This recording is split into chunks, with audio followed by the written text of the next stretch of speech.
platforms of truth and resistance against fascism in a critical swing state, that's a vital mission and a tremendous responsibility. And it all costs money. So support the mission and the show. Join and give at patreon.com at the Devil's Advocates Radio. Help me change hearts and minds and just maybe save democracy. President Trump lost the election. Joe Biden won the election. Collectively, Republicans got 1.661 million votes, 51,000 more votes than Trump got. He exhausted his cases. He exhausted the court challenges. All the Republicans voted for Trump the way they voted for the assembly candidates, and he would have won. It was not rigged. It was not stolen. Donald Trump lost the election. Joe Biden won the election. It's really clear. This message was paid for by the People for People Corporation. Donate online at p4ppc.org.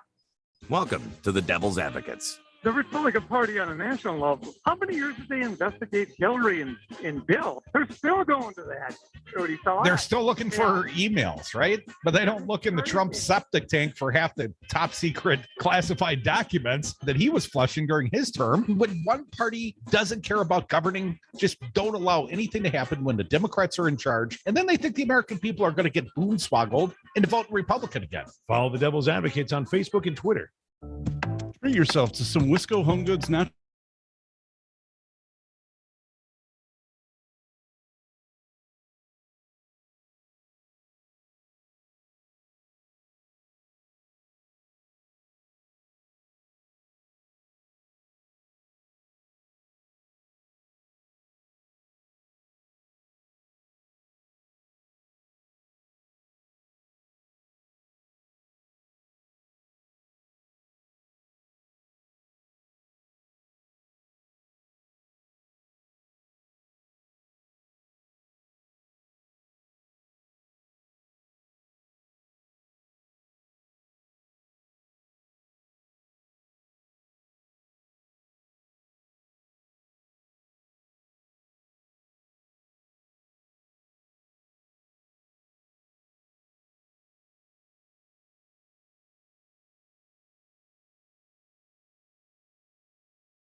the Cosmonaut. It's an improved take on the classic cocktail with Madison-made rocker vodka, featuring orange liqueur, house-made citrus cordial, lime, and cranberry. Experience liftoff with the Cosmonaut, the new cocktail featuring rocker vodka at Sal's Tomato Pies in Sun Prairie, Madison, and the Dark Horse Art Bar. Must be 21. Please drink responsibly.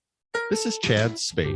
In 1992, I moved to Madison to pursue a PhD at UW, and I started a residential remodeling company called Chad's Carpentry. I was eager to make a difference, to change the world, and I soon realized that our remodeling company was a great place to start. We pride ourselves on understanding how houses work so that your home improvement project actually improves your home, and we love what we do.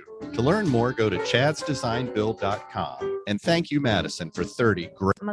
Coronavirus update. I'm Ed Donahue with an AP News Minute. Stocks finished higher. The Dow up 338 points. Federal regulators are signing off on another coronavirus booster shot for older Americans. Here's the AP Sagar Magani. The FDA is authorizing a fourth dose of the Pfizer and Moderna vaccines for those 50 and older to be given at least 4 months after their previous booster. Before now, the agency had cleared the fourth shot only for those 12 and over with severely weakened immune systems. They can now get a fifth shot. Still, there's limited evidence on how much benefit another boost can offer right now. So the question is whether everybody who is eligible should get it or will get it. About half of those eligible to get a first booster have not. The booster expansion comes as an Omicron mutant spreads in the U.S.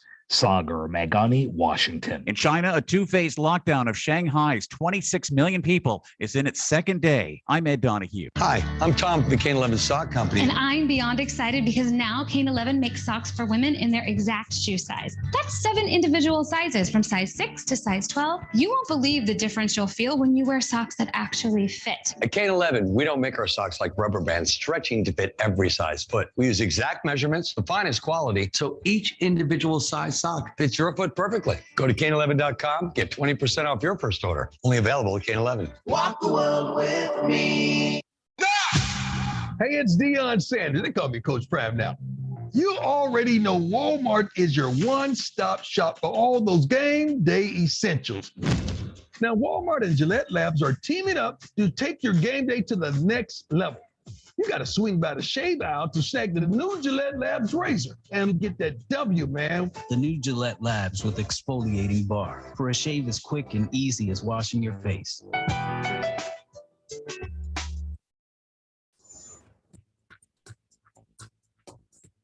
For Devil Radio 92.7 FM and WTTN 1580 AM, I'm Luke Mathers with your headlines. Wisconsin farmers are bracing for what could be a difficult year for agriculture due to the disruptions in Ukraine stemming from Russia's invasion of the country. With lingering supply chain problems due to the COVID-19 pandemic, Wisconsin farmers were already on watch for a strenuous year, but disruptions in Ukraine's planting cycle will likely have an effect on global supplies of wheat, beans, corn, and barley.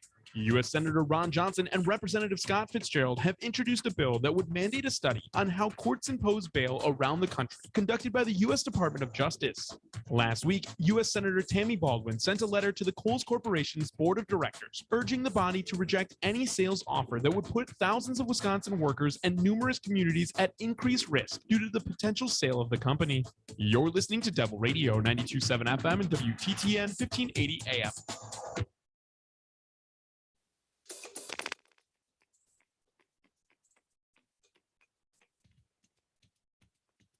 Devil's Advocates. Sausage making never looked so good.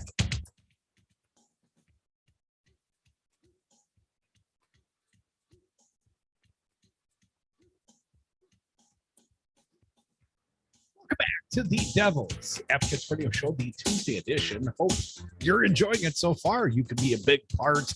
Just join us on the phones, 844-967-2789. And we'll log your call, and we'll forevermore have a record that you've called, the greatest radio show ever. But Donald Trump's got a lot of big old gaps in his phone records. Apparently, over 7 hours worth of gaps. And the day in question, January 6th. It's not like he was out on the golf course that day, hitting holes in one. No. He apparently went back to the White House just to chill, watch a little news coverage of what was happening at the insurrection. It's almost like he had a rooting interest in the outcome.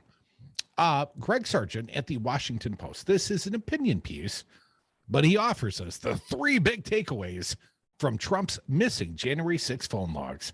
You know, someone to do the heavy lifting, and then I can share his thoughts with you, our fair audience. In another bid for the worse than Watergate files, it turns out there is a 7-hour gap in Donald Trump's phone logs on the day of the insurrection attempt. According to documents obtained by the Washington Post and CBS News, there is no record of then President Donald Trump taking calls on January 6, 2021 from just after 11 a.m. to shortly before 7 p.m. That's a long gap. That means there's a big black hole in the record when it comes to Trump's conversations throughout the period during which the mob assaulted the U.S. Capitol and violence raged over several hours. The documents, which were turned over to the House Select Committee examining January 6, do show that Trump had many calls before 11 and after 6 that were apparently related to the coup attempt. That suggests Trump held many phone calls related to the insurrection between those 2 times that are not officially accounted for. Perhaps on the burner phones that he's never heard of but spoke about often. Here are 3 big takeaways, according to Greg Sargent. The non-cooperation of Trump allies makes this story worse. You know, when you're covering up for the boss, it's almost like you're covering up. We already know Trump spoke to many key players by phone while the violence unfolded, thanks to the dogged reporting in January 6 committee's investigation thus far. For instance, House Minority Leader Kevin McCarthy pled with Trump to call off the rioters to no avail. White House Chief of Staff Mark Meadows urged Trump to do the same and was with or near Trump throughout that period. Calls such as these are among those that should be in the phone logs, but aren't. The Post reports that the committee is investigating whether Trump used burner phones during that period. But whatever we learn on that front, this whole story is made worse by the fact that those key players are refusing to cooperate with the committee. And as an aside, and consider the source, Michael Cohen, the former fixer to the president, said that there's soon to be someone that gives direct testimony that they were given $400 cash, sent to the CVS and told to go buy burner phones for the president and bring back the receipts. You know, because Trump always likes to keep tight books. Back to Greg Sargent's piece. Where'd we leave off? Don't want to leave you hanging. Well, why are they refusing to cooperate with the committee? Here's why, according to Greg Sargent. What's at issue is how Trump reacted in real time as the violence unfolded. We know he reportedly watched it on TV with relish and refused multiple entreaties to issue a public statement calming the violence. But it's also likely Trump came to see the violence as helpful to intimidating his Vice President Mike Pence and possibly lawmakers as well into executing the scheme of delaying the electoral count. Trump reportedly called at least one GOP senator to press him for help delaying the count while the violence raged.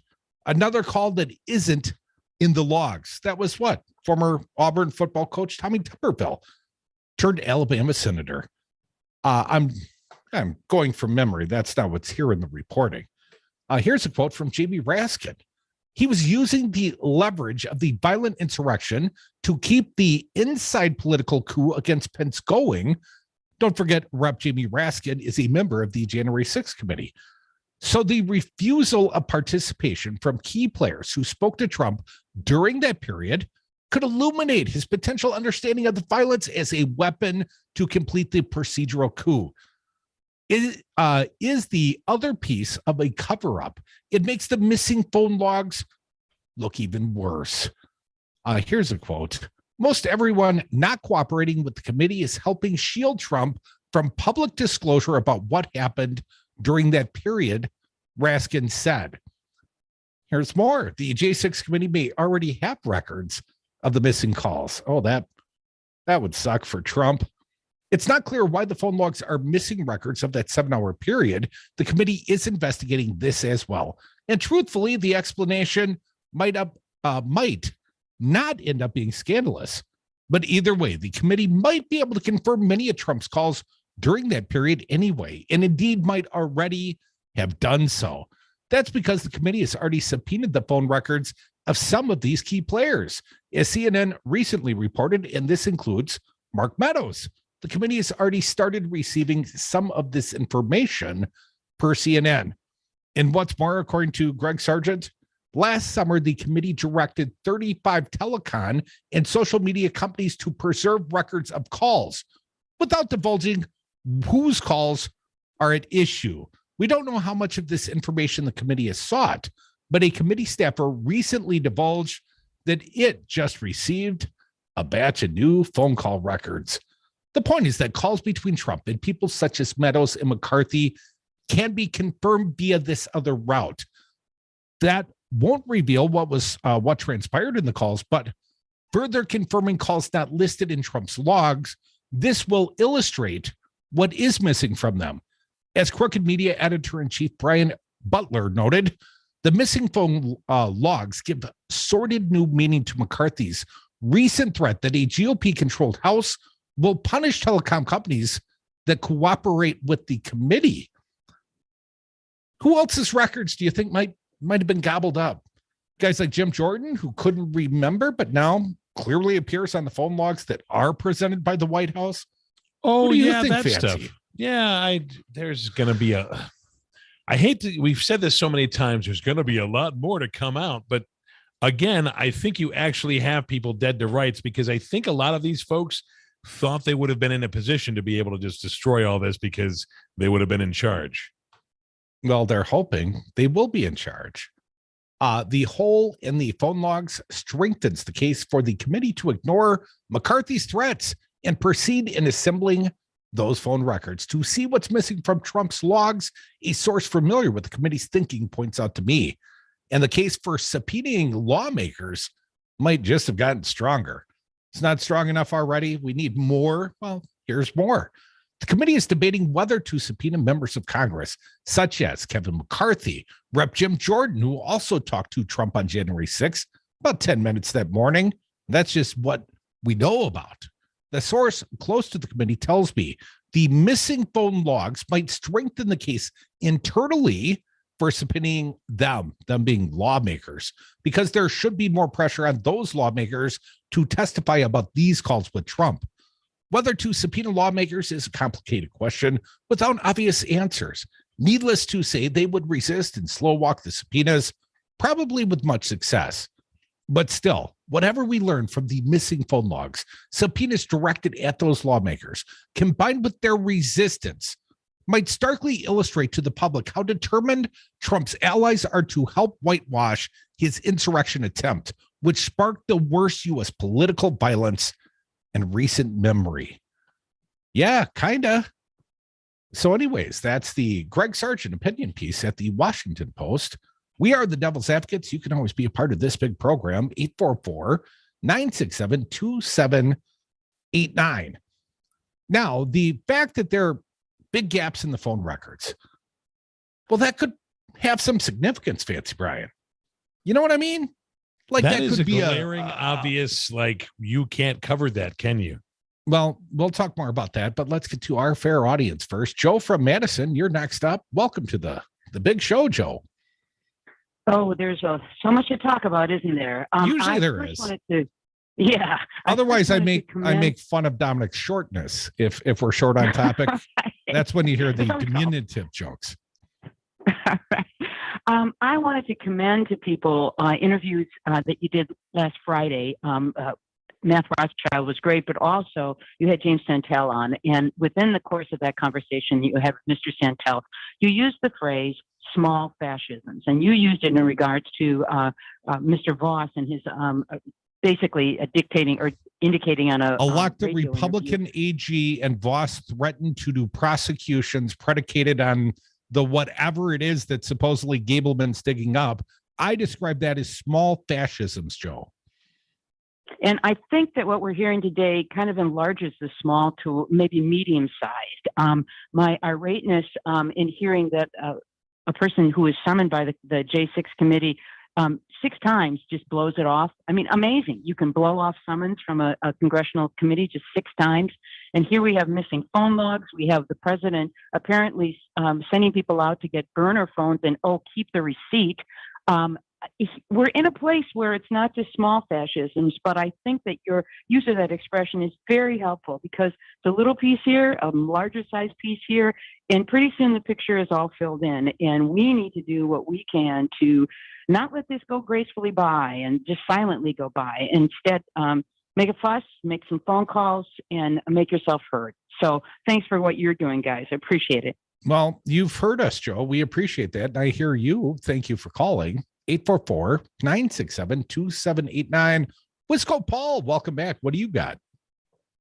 Hey, Crudy, this whole thing is troubling to say the least. You have a Supreme Court justice wife working with corporate America, the likes of Home Depot, and there's others to mention here. And so this was a coup. It just was, and right now all they've prosecuted is some low-hanging fruit, the people that were crazy enough to run into the Capitol. They were the pawns. You always sacrifice. If you play chess, Wisco Paul, you sacrifice the pawns. The pawns were the foot soldiers at the U.S. Capitol that day. And there were, second level characters like the Proud Boys and others that came there with a specific plan, a seditious conspiracy. They knew that they were meeting at certain spots. They were moving in military style tactics, trying to enter the building and delay the electoral college count. Well, that was the plan on the ground. But the real chess is happening back at the Willard Hotel, in my opinion, Wisco Paul. Well, the bottom line here is Garland needs to get off the dime. Jeannie said it best last week. We're waiting for something to happen, and something needs to happen. Hey, the first thing you know, you could have a GOP Congress, and you know what they'll do, Crudy? We've talked about this before. Hey, they're gonna go after Biden's son and Biden. Oh, this will be swept under the rug. I hope not, because hey, did you ever think? I'll leave you with this. Did you ever think you would see the wife of a Supreme Court justice involved in insurrection? Do you ever think you'd see that, Crudy? It's very upsetting. No, so but I gotta go because. Well, Wisco, I appreciate your call. Be careful out there on the roads.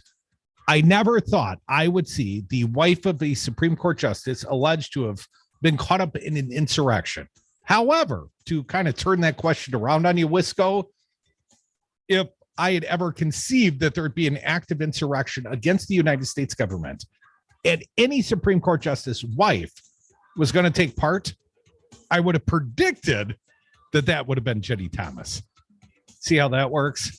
I'm not saying all Supreme Court justice insurrectionists' wife are Jenny Thomas, but yes, sort of a singular club. Come back, more devil's advocates, more of your calls, many more than one, I hope.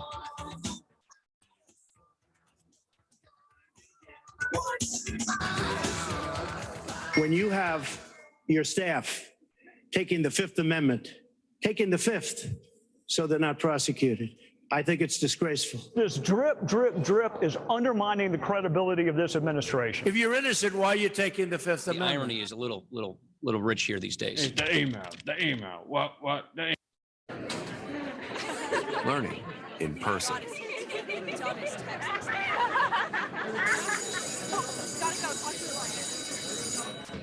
All right, everybody settle down. Find your place, please. Getting back to the moments we miss starts with getting informed. Listen, get your books out. We're going to start here with chapter Get the 3. latest info about COVID-19 vaccines at getvaccineanswers.org.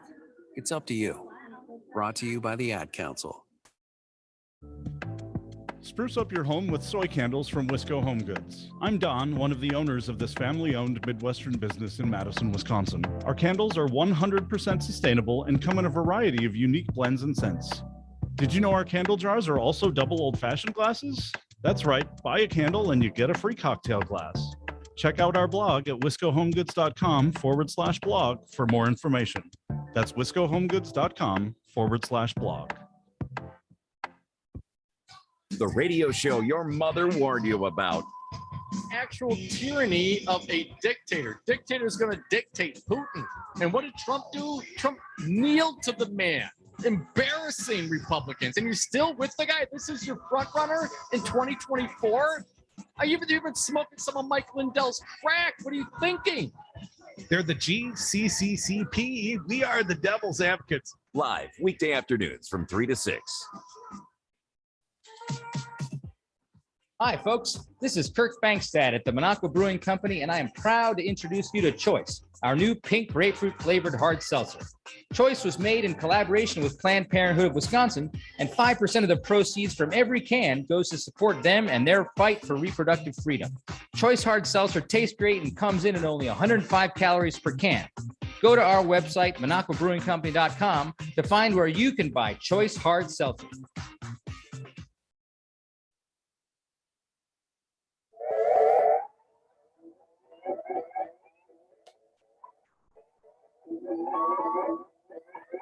I don't know if you know the Devil's Advocates, but the show is kind of a big deal. Welcome back to the Devil's Advocates Radio Show, the Tuesday edition. Let me clear my throat. Get ready for a big talk segment. Gary, you can be a part if you're just patient, and you can be like Gary. Call us 844-967-2789. But just to extend upon my buddy Wisco Paul's call for just a minute longer, Ocasio-Cortez, you know her, AOC, to Clarence Thomas, resign or face impeachment. Them sound like fighting words. Rep. Alexandria Ocasio-Cortez, Dem from New York, on Tuesday, called on Justice Clarence Thomas to resign or face impeachment for what she depicted as a pattern of ethical breaches. Now, here is specifically the text from the tweet. Clarence Thomas should resign. If not, his failure to disclose income from right-wing organizations, recuse himself from matters involving his wife, and his vote to block the January 6th commission from key information must be investigated and could serve as grounds for impeachment. Those are strong words. Ocasio-Cortez is just the latest in a series of Democratic lawmakers and legal experts to intensify ethical scrutiny of Thomas in the wake of the explosive reports last week that exposed his wife's aggressive efforts to help overturn former President Trump's electoral defeat. Is that what they were? Aggressive? Anything more here? No, that's about it for now. So resign or be impeached. And I'll tell you what I think about those words. But first, I want to hear from my buddy Gary from Sussex, calling in on the party line. How you doing, Gary? What do you got for us? Good. I'm just a little confused. I've been watching TV for the last couple of days, and the question that I have for you guys is there's three responses that are, responses to questions that was asked of Biden. And one of them was, about the regime change. I'm going to get to that in hour two, but so let's hold on to that one, because I swear I'm going there next, Gary, but I don't want to go there yet. Okay. So what else you got? The other one was other responses that he had when they asked him. They said, "Well, if Putin uses chemical, warfare," and then he said he'll do it in the same meaning that if they use it, then we're going to use it. Okay. Well, then he went out there and... Well, actually, I thought it was Ducey from Fox News that pushed him on what would be your response. And he said, I'm not stupid. I'm not going to tell you, Ducey. He said in kind. He said, it was a female asked him, and he said, what are you going to do? And he said, well, in kind. Well, what does that mean? And then the other one was about sending American troops. When he was over in Poland, he's talking about sending American troops to the Ukraine. Now, the thing is, he did not say he's sending American troops to the Ukraine. Gary. No, he didn't. No, there was a question that was asked if he did, and it was real confusing because he said in the beginning that he said no. All right, man. So all three of your questions are on kind of the same topic, which is Joe Biden gets asked the question, and Gary doesn't like the response. Well, no, it's not that. It's that he says one thing. And then all of a sudden, right away, within minutes, his handlers go out there and they say, no. Gary, I swear to God, I will talk about that very topic, including an entry For Mark Thiessen, the guy that ghost wrote Scott Wanker's book, Unintimidated. He's got an op-ed crapping on Joe Biden today, and I'm even going to reference that. How about that, Gary? Does that sound good to you? Great. Let me ask you a question now, Gary. Sure. Maybe it's a three-parter, but let's see how you take it. Yesterday, a federal judge said of Donald Trump criminality. He and Eastman effectively probably committed criminal acts. Gary, that's the first time a federal judge in the history of our nation has ever said that about a president. Is that troubling to you? Well, it all depends who appointed him as. Is it troubling to you that there's a 7.5 hour gap in the White House call logs? Apparently, right around the time the January 6th insurrection was going on, Gary. Is that troubling? That sounds kind of Nixonian to me, but Gary, you going to forgive that as well? I'm not forgiving anything. I'm just, the thing is, they are so afraid of Trump throwing his hat into the 2024. That's not it, Gary. Let's talk about the actual alleged criminality. A federal judge alleging it. And you said, well, who appointed the judge? Well, it was Bill Clinton, just for the record. But the guy's been on the bench for what, 20 plus, 30 plus years, Gary? Do you think suddenly he became a partisan in this specific ruling because he wanted to be the first one ever to allege a president committed crimes? I don't recall a prior January 6th occurrence that you could even say that about a former president, Gary. I'm an open book. They'll have to just see what happens. Is it troubling? Well, you know what? I don't know what to think right now. But if you turn to the last chapter of the book, Gary, what do you think should happen to the insurrectionist former president who so clearly conspired with members of Congress, members of the Proud Boy, outside groups, and was pushing on a multitude of levels to overturn the election by any means necessary? Gary, when you turn to the final chapter of the book, what do you think should happen to that guy? As of my opinion right now, I have no opinion. First of all, that is the weakest answer, Gary. Man, come on. You got opinions about every question Joe Biden was asked in Poland. Like Biden, the way he answered the question, it was a little confusing. Fortunately, you've had years to digest this, Gary. This has been coming up. I mean, January 6th, we're in 2022. This happened at the very beginning of 2021. You've had all kinds of time to digest. So I tell you what, Gary, give me a year and a half and ask me about the Poland questions of Joe Biden in a year and a half, and maybe I will have formed an opinion, unlike you, Gary. See what I did there?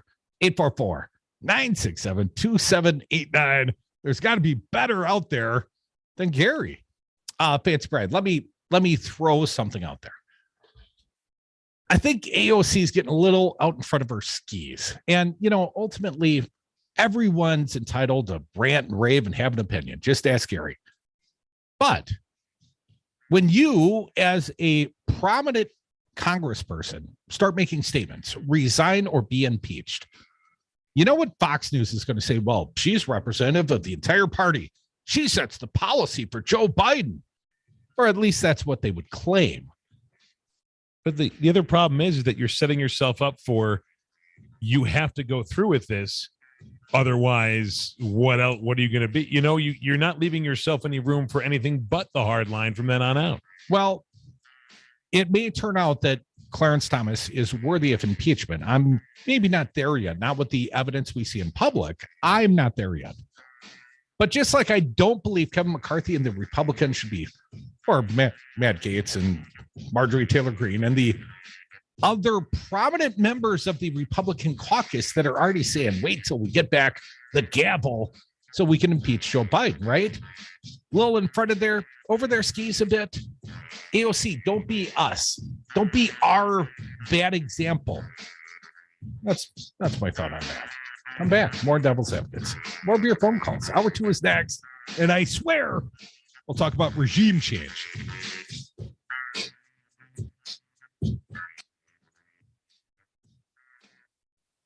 I don't think Jesus would be very happy with Donald Trump one bit at all. It is what it is. Hi, this is Brad from Zero Res. If you need someone to help with your carpet cleaning, business or residence, please give us a call. We have the best system available and an amazing team of friendly technicians. Call us at 848-9000 or schedule online at zeroresmadison.com. COVID has made it hard for everyone to get access to their favorite products. Knucklehead CBD and Vapes makes it easier to get all your smoking needs with their new online store, knuckleheads.shop, where you can order water tubes, vapes, smoke accessories, CBD, and Delta products right to your door. Knuckleheads.shop, or visit their store located at 520 State Street. Knuckleheads.shop, or visit their store located at 520 State Street. Listen to the Empowered Caregiver Show each Saturday and Sunday morning at 9 a.m. with hosts Liza Hellenbrand and Kristen Voss. Right here on Devil Radio 92.7, WTTN 1580 AM, and the Devil Radio app. You are listening to WTTN 1580 AM Columbus, W224 EG Madison, always streaming on the Devil Radio app. AP News. I'm Ed Donahue. Russia says it is fundamentally scaling back on military operations in Kyiv and another city in Ukraine. President Biden's reaction? We'll see. I don't read anything into it until I see what their actions are. We'll see if they follow through on what they're suggesting. Russia says the move is meant to increase trust after several rounds of negotiations with Ukraine failed to stop the fighting. Spokesman John Kirby says the Pentagon considers this suspicious. It does not mean that the threat to Kyiv is over. Russia has failed in its objective of capturing Kyiv. It's failed in its objective of subjugating Ukraine. But they can still inflict massive brutality on the country, including on Kyiv. Secretary of State Antony Blinken says he has not seen anything indicating talks were progressing in a constructive way. People 50 and older are getting approval from the Food and Drug Administration to get a fourth coronavirus dose. Brenda Dewey is ready to roll up her sleeve. I think it's good. I'd rather be protected as much as I can. I had COVID and it was terrible. And so I don't want to get it again. But Jim Kazmarek says no to a fourth shot. It just seems they're pushing too hard right now. Virus cases have dropped to low levels. Sources tell the AP there is a gap in the call log turned over to the House committee investigating the Capitol riot. There are no records of then President Donald Trump's phone calls between 11 a.m. and 7 p.m. on the day of the riot last year. The head of U.S. Border Patrol says about 7,000 migrants are being stopped crossing the border daily from Mexico, a sharp increase from February. The Biden administration is close to a decision on whether to end sweeping asylum restrictions designed to prevent the spread of the coronavirus. Hopes for an end to the Ukraine war sent stocks higher. The Dow finished up 338 points. This is AP News.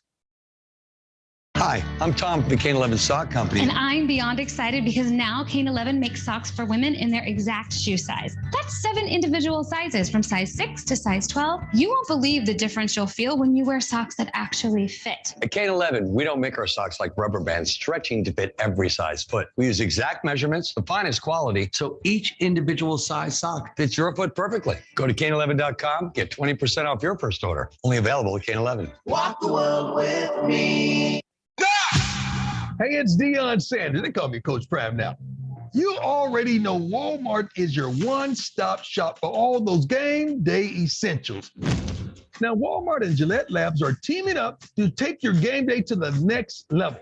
You got to swing by the shave aisle to snag the new Gillette Labs razor and get that W, man. The new Gillette Labs with exfoliating bar for a shave as quick and easy as washing your face.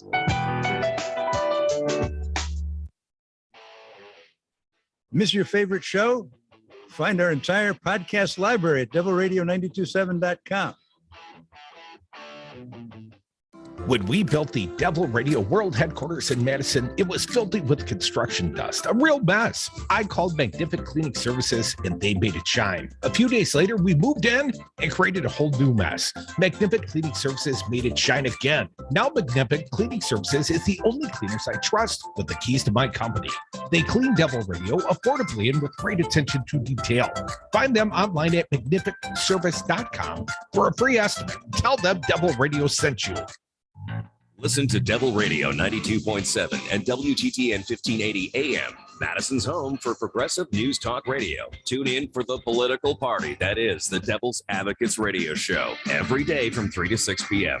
Join Native Roots Radio from 6 to 7 p.m. for updates about Native news, culture, and activism. The 7 o'clock hour is for local programming, including the Paul Revere Show on Mondays, Busted Pencils on Tuesdays, and the Up North Podcast on Wednesdays. The greatest radio show ever could be your greatest advertising investment ever. Partner with the Devil's Advocates and activate our loyal, educated, engaged audience today. In-show interviews and sponsored special events considered across Wisconsin. Affordable digital and terrestrial ads available in Chicago and Minneapolis and directly on the Devil Radio app. Make a deal with the Devils and get the Devil's Advocates pump to your bottom line. Call or text 844-967-2789 today. I find your lack of Devil Radio 92.7 disturbing. Do not fail me again.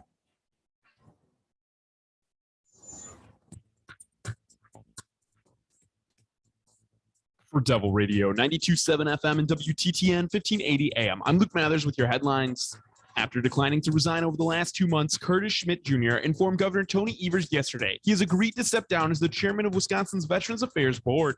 Schmidt Jr. was charged with 3 counts of possessing child pornography in January and pleaded not guilty to the charges. The Evers administration had requested Schmidt Jr. to step down the day after the charges were announced.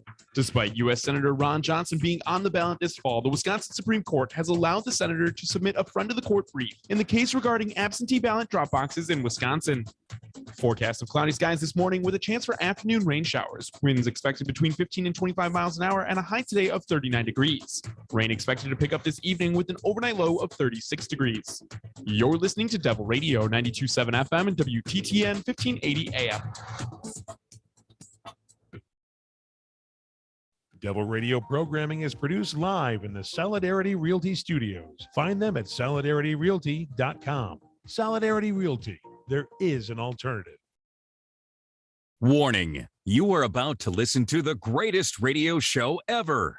And due to contractual obligations and to shield our airwaves and corporate licensees from any semblance of liability, responsibility, and gullibility, we must tell you the views represented on this show are not necessarily those of this station or its management. This radio show contains differing points of view on current political topics, and due to the nature of its contents, it should be heard by everyone. Thank you for listening. 3, 2, 1. Now live from the Devil Radio Studios in Madison, Wisconsin, where the political party is just beginning. Welcome to the Devil's Advocate Show. Friends proving it's never personal, only politics. Please allow me to introduce myself. Here is your host, Mike Crute. Welcome back. Hour 2 of the Tuesday edition Devil's Advocates Radio Show. Coming up in the happy hour, that's 1 hour from now, we've got a unionizing Madison, Wisconsin Starbucks employee. I believe he's coming down to the studio, Lee, until I learn how to say his last name properly. Then I'll introduce him more formally. That'll be about 5:05 from the Devil Radio Studios here in Madison. So that'll be big news. First unionized Starbucks, I believe, in Madison, and one of 2 or 3 in the state of Wisconsin. That movement is moving rapidly. And at the end of the last hour, Gary called and so rudely tried to take me to a topic I wasn't ready to get to, not just yet. And since he interrupted the last topic, I'm going to drag it out just a little bit longer. So Gary, If you're still listening, and I know you are, maybe I'll cast a little shade with you on the prior Biden regime change statement. But first, I'm going to cast a little shade of my own on Jenny Thomas. What is Jenny Thomas ? This question coming from Jonathan Last at the Bulwark. That's Charlie Sykes' old, new endeavor, right? Activist is euphemism for silly woman with a powerful spouse, according to this conservative. Number 1, it's an open secret. Cleared my throat again. See what I did? Too bad you already used the music. Here is a secret no one in Washington is willing to say out loud. Jenny Thomas is an idiot. The only reason she was texting the president's chief of staff instead of being the angry cat lady on Facebook is because she married a man who got himself appointed to the Supreme Court. The Thomases were never a duo of intellectual equals or a power couple where each member had their own thing going on and where the merger of the two was like Voltron coming together.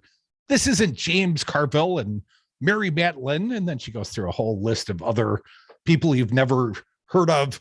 Heck, this isn't even Sonny and Cher. No, the Thomases are more like Ivanka and Jared. The senior partner in the arrangement held a position of such high importance that their society scrambled around to find something for a dimmer partner to do in order to make them feel important. In Jared's case, that has been destroying newspapers, losing money on real estate, and being tasked with brokering peace in the Middle East. For Jenny Thomas, it has meant creating make work for her at various conservative activist groups and letting her participate in listservs with people who have real jobs. I got my hands on some of the widely circulated emails Mrs. Thomas sent to one of the listservs. They're illustrative of the level at which she operates. Some example from Jenny Thomas. This is apparently a real email. Subject: wow, Milwaukee Sheriff David A. Clark. Triple exclamation points.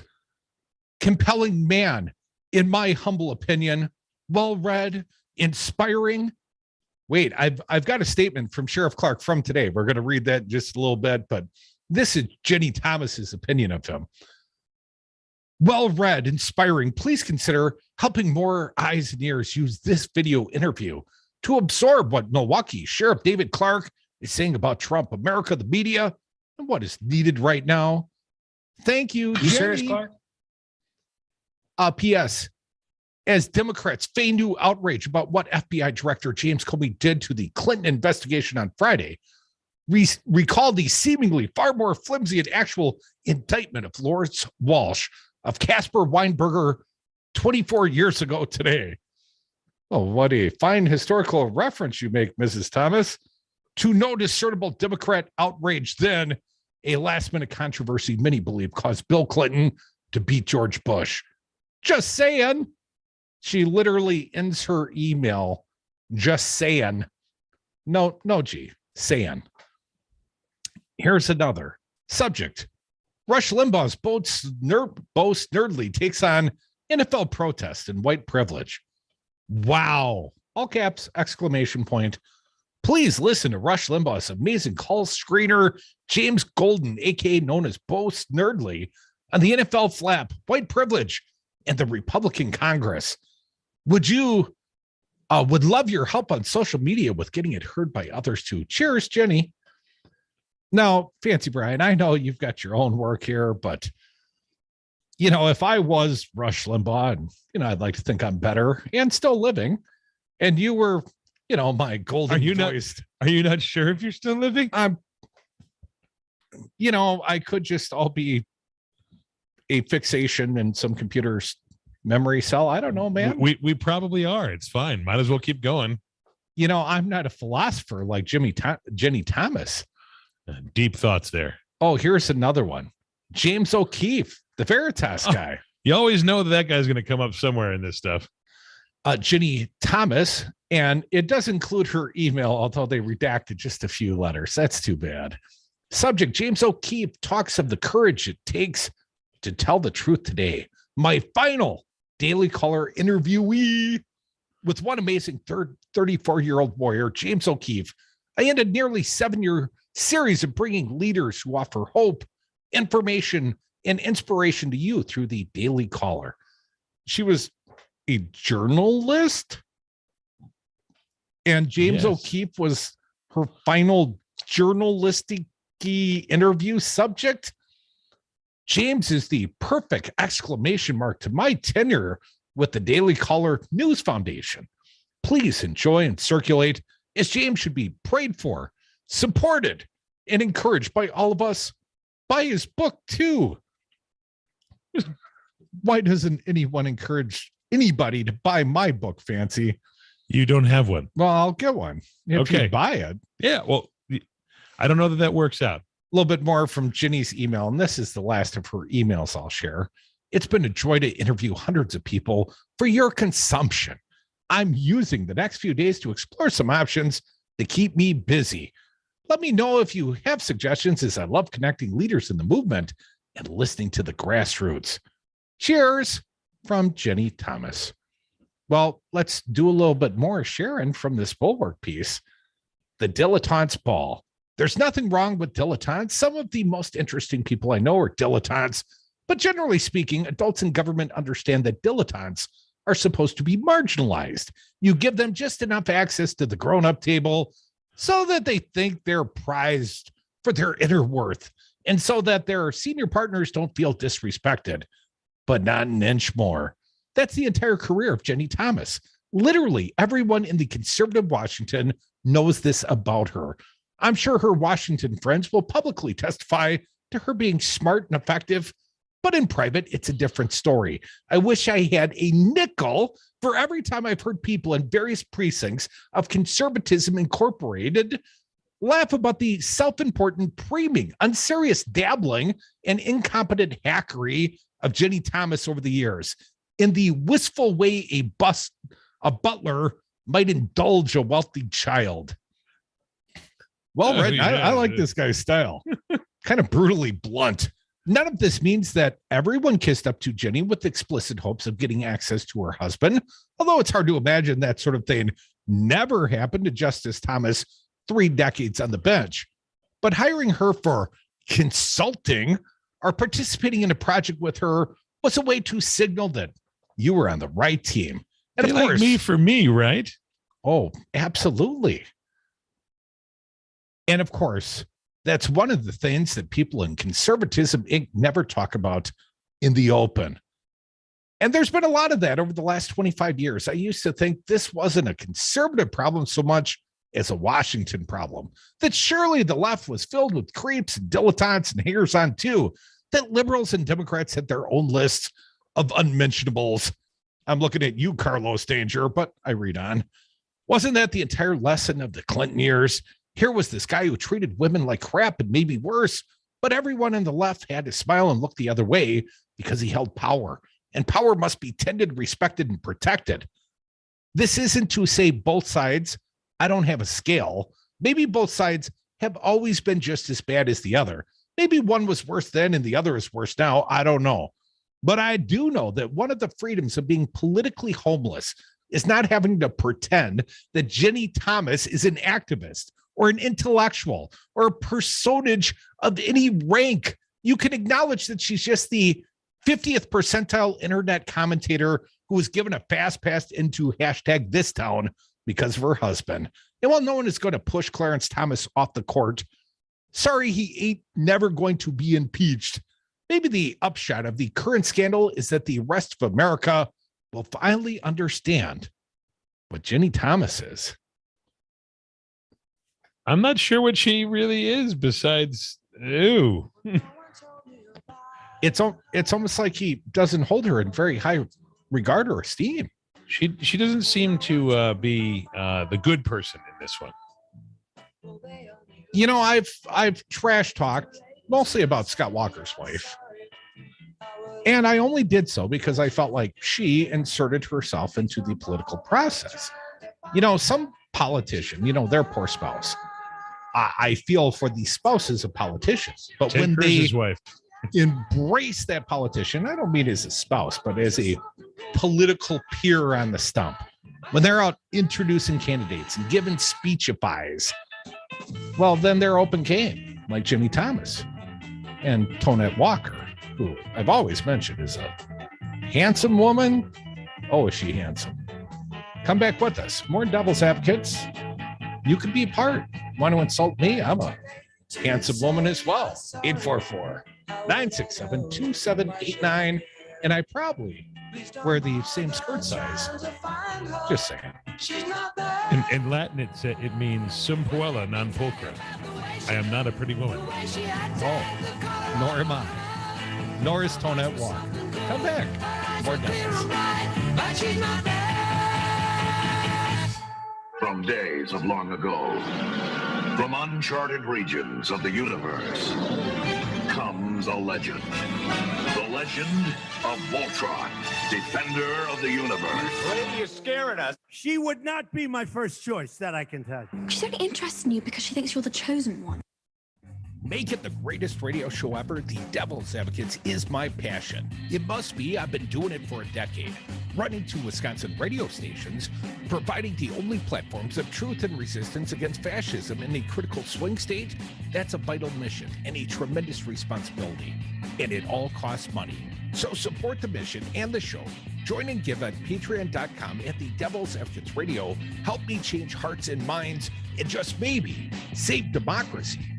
President Trump lost the election. Joe Biden won the election. Collectively, Republicans got 1.661 million votes, 51,000 more votes than Trump got. He exhausted his cases. He exhausted the court challenges. All the Republicans voted for Trump the way they voted for the assembly candidates, and he would have won. It was not rigged. It was not stolen. Donald Trump lost the election. Joe Biden won the election. It's really clear. This message was paid for by the People for People Corporation. Donate online at p4ppc.org. Welcome to the Devil's Advocates. Everybody's going to claim they're a progressive at some point during this race.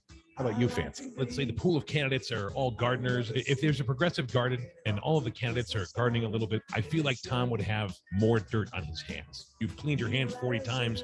There's still somehow dirt on there in a good way because you've been doing the work. What you're saying is you have dirty thoughts about U.S. candidate Tom Nelson. Yes, but in a very progressive way. Follow the Devil's Advocates on Facebook and Twitter. Treat yourself to some Wisco Home Goods natural lotions or sugar scrub in 2022. I'm Don, one of the owners of this family-owned Midwestern business in Madison, Wisconsin. Our natural hand soaps, lotions, and sugar scrubs offer you the luxury you deserve. Wisco Home Goods self-care products come in a variety of scents you're sure to love. So go on, add a little pampering to your daily routine.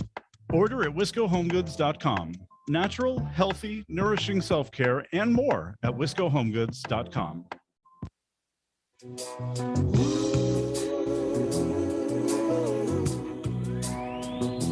When they go low, we get high. The Devil's Advocates. Oh, this your wife. Oh, a lovely lady. Hey, baby, you're all right. You must have been something before electricity, huh? Welcome back to the Devil's Advocates Radio Show, the Tuesday edition. Your calls, your insults, whatever, they're welcome. 844-967-2789. My buddy Evan lightly screened them. Dick, I see you. I will hear you soon, but be patient because I got at least one more on the disturbing link between Jenny Thomas and the right-wing People's Convoy. Do you know she helped organize the People's Convoy? Here. Great job. I wouldn't put my name to that. I wouldn't put my name to that very much, but apparently if you've only organized that, then that's what you got to put on your resume. Well, I'm not saying she's putting it on her resume. It's being put on her resume by the journalist over at thesalon.com. In the end, as it's written, the People's Convoy ended how it began, pointlessly. Daily Beast reporter and Salon alum Zachary Patrizio reports that after 3 weeks of trolling the residents of D.C. by driving around aimlessly, the truckers are finally going home. With great drama, Sunday night, organizer Mike Landis declared that while the truckers were packing up and going home, they would, at some vague future time, come back to finish the job. I'm not running away, said Landis co-organizer Brian Braze before he ran away. All this insecure masculine preening about coming back and not running away is all the more comical because it continues to be obscure what exactly the truckers think they were fighting for. Originally, the People's Convoy was organized to protest COVID-19 pandemic restrictions. The problem was there aren't any meaningful restrictions to protest. Lockdowns haven't been a thing for at least a year. President Joe Biden's vaccine mandates on private businesses were decimated by the Supreme Court. You know, Jenny Thomas's husband was in on that one. And nearly all the remaining mask mandates were falling just as the truckers were making their way, to Maryland after the CDC adjusted its recommendations based on hospitalization rates instead of mere just case rates. The cynical answer, which is certainly true in part, is that the leaders were protesting in favor of their own wallets, using the People's Convoy mainly as a vehicle for fundraising. It was a grift. But Brazy also gave the game away Saturday when he was taped telling his fellow protesters, "I would have been inside the Capitol building on January 6th. As their critics have contended from the beginning, the People's Convoy seems to be exploiting the politics of the pandemic as a tool to recruit people into insurrectionist politics. The claims about pandemic were flimsy because it was never really anything but a pathetic justification for an ugly anti-democratic movement." Oh, you say, is there more? Yes, there is. Let me read on. Thus, it's hard not to spot the parallels between the rich fantasy life of the truckers, who imagine themselves to be standing up to some tyranny that doesn't exist, and the text from Jenny Thomas, the big lie hype and wife of Supreme Court Justice Clarence Thomas. What is surprising about the text sent to Donald Trump's chief of staff, Mark Meadows, is sadly not that Thomas was all in on Trump's attempted coup. It's well known that Thomas is a far-right activist. I'm using that term in air quotes now because, we read the Bulwark piece, and maximal Trump loyalists of exactly the sort that would support a fascist coup. No, what is genuinely shocking, I tell you, is how delusional she apparently remains about her own actions. Like the truckers, Thomas appears to be living entirely in a right-wing fantasy land, constructed through QAnon postings and the ravings of professional conspiracy theorists. She literally told Meadows Biden crime family and ballot fraud co-conspirators were being arrested at the right now and will be living in barges off Gitmo to face military tribunals for sedition. As the author of this fine piece at the Salon writes, spoiler alert, that was not happening. A little bit more here. Thomas also texted a link to a video entitled Trump Sting with CIA Director Steve Pisniak, the biggest election story in history, to Meadows, noting, I hope this is true and asking possible? 3 question marks. The video was created by Steve Pisniak, a professional conspiracy theorist who has argued that both the Sandy Hook and Las Vegas mass shootings were false flags. He even, as Will Sumner of the Daily Beast reports, once claimed to have arrested Pope Francis. Good one. So he's a grounded guy, is what you're saying. As professional, you can get paid for that stuff? I thought that was just like novelist. Well, first you have to go arrest Pope Francis, and then you get paid. As Andrew Prokop of Vox VOX points out, these were private texts not meant for public consumption, and so it's safe to assume that Thomas actually, do you hear me say a word, actually believes all this on some level anyways. In contrast, Sidney Powell, the lawyer turned conspiracy theorist that played a prominent role in the coup effort, has been defending herself in a major defamation case by claiming, and here is the exact words from her legal defense, no reasonable person could believe all the lies she was telling about the 2020 election.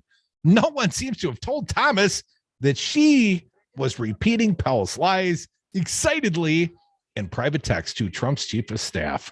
Thomas appears to be so enmeshed in the right-wing conspiracy theories and so allergic to reality-based sources of information, she broke her own brain. I've done that a couple times, usually at the end of a bong, but let me read on. A similar situation can be seen happening with the People's Convoy. As journalist Jared Holt explained on Twitter, an analysis of external links from the People's Convoy chats showed that the participants have closed themselves off from fact-based media and appear to be entirely dependent on other conspiracy theorists for their information. Well, thank God there's Tucker and Fox News. This sounds like a Napoleon Dynamite thing. Like, I totally arrested Pope Francis. Oh, no, that's cool. Yeah. You could be the quarterback if you just practiced a little harder, fancy Brian. I could throw it over those mountains. Wasn't that Uncle Reno? What was that guy's name? Rico, yeah. Rico.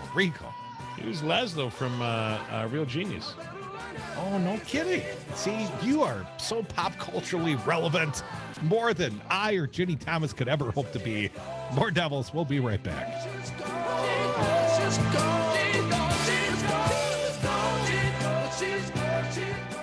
Is your wife a goer? Hey, know what I mean? Nudge, know what I mean? Say no more. She's touching my special area. And when you're a star, they let you do it. You can do anything.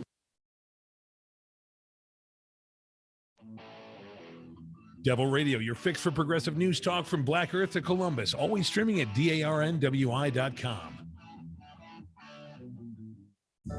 Hi, this is Brad from Zero Res. If you need someone to help with your carpet cleaning, business or residence, please give us a call.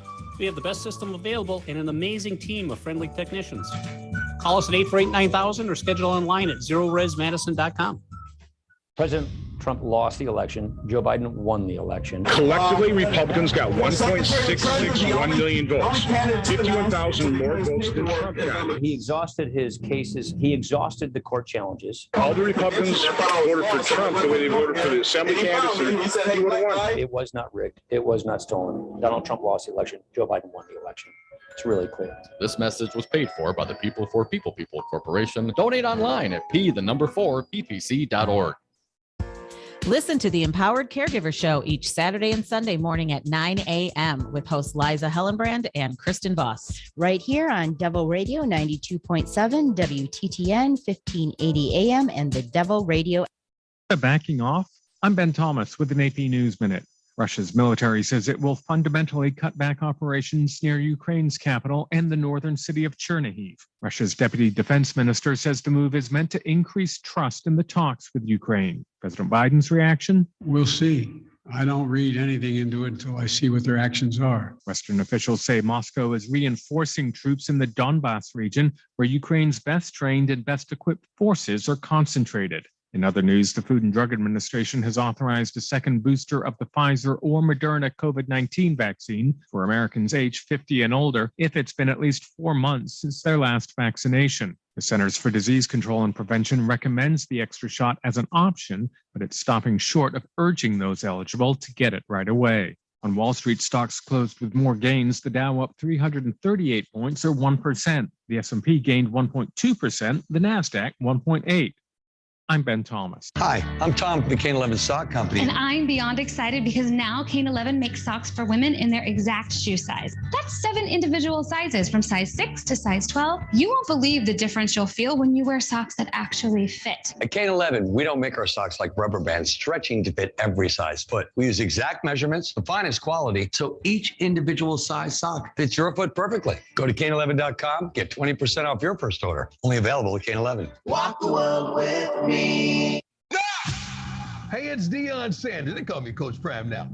You already know Walmart is your one-stop shop for all those game day essentials. Now, Walmart and Gillette Labs are teaming up to take your game day to the next level. You got to swing by the shave aisle to snag the new Gillette Labs razor and get that W, man. The new Gillette Labs with exfoliating bar for a shave as quick and easy as washing your face.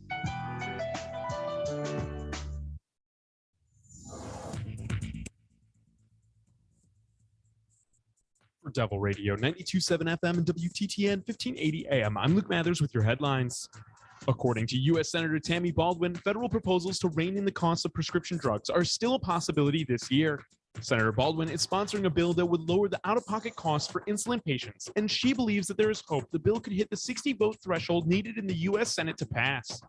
A new report from the national nonprofit Center for Popular Democracy and the Wisconsin-based Leaders Igniting Transformation highlights that Milwaukee Public Schools continues to discipline Black students at a disproportionate rate despite a 2011-2012 federal civil rights investigation into the disparities. Authors of the report did not call the findings surprising, but rather shocking that the trends have not improved since the federal investigation a decade ago. You're listening to Devil Radio 92.7 FM and WTTN 1580 AM.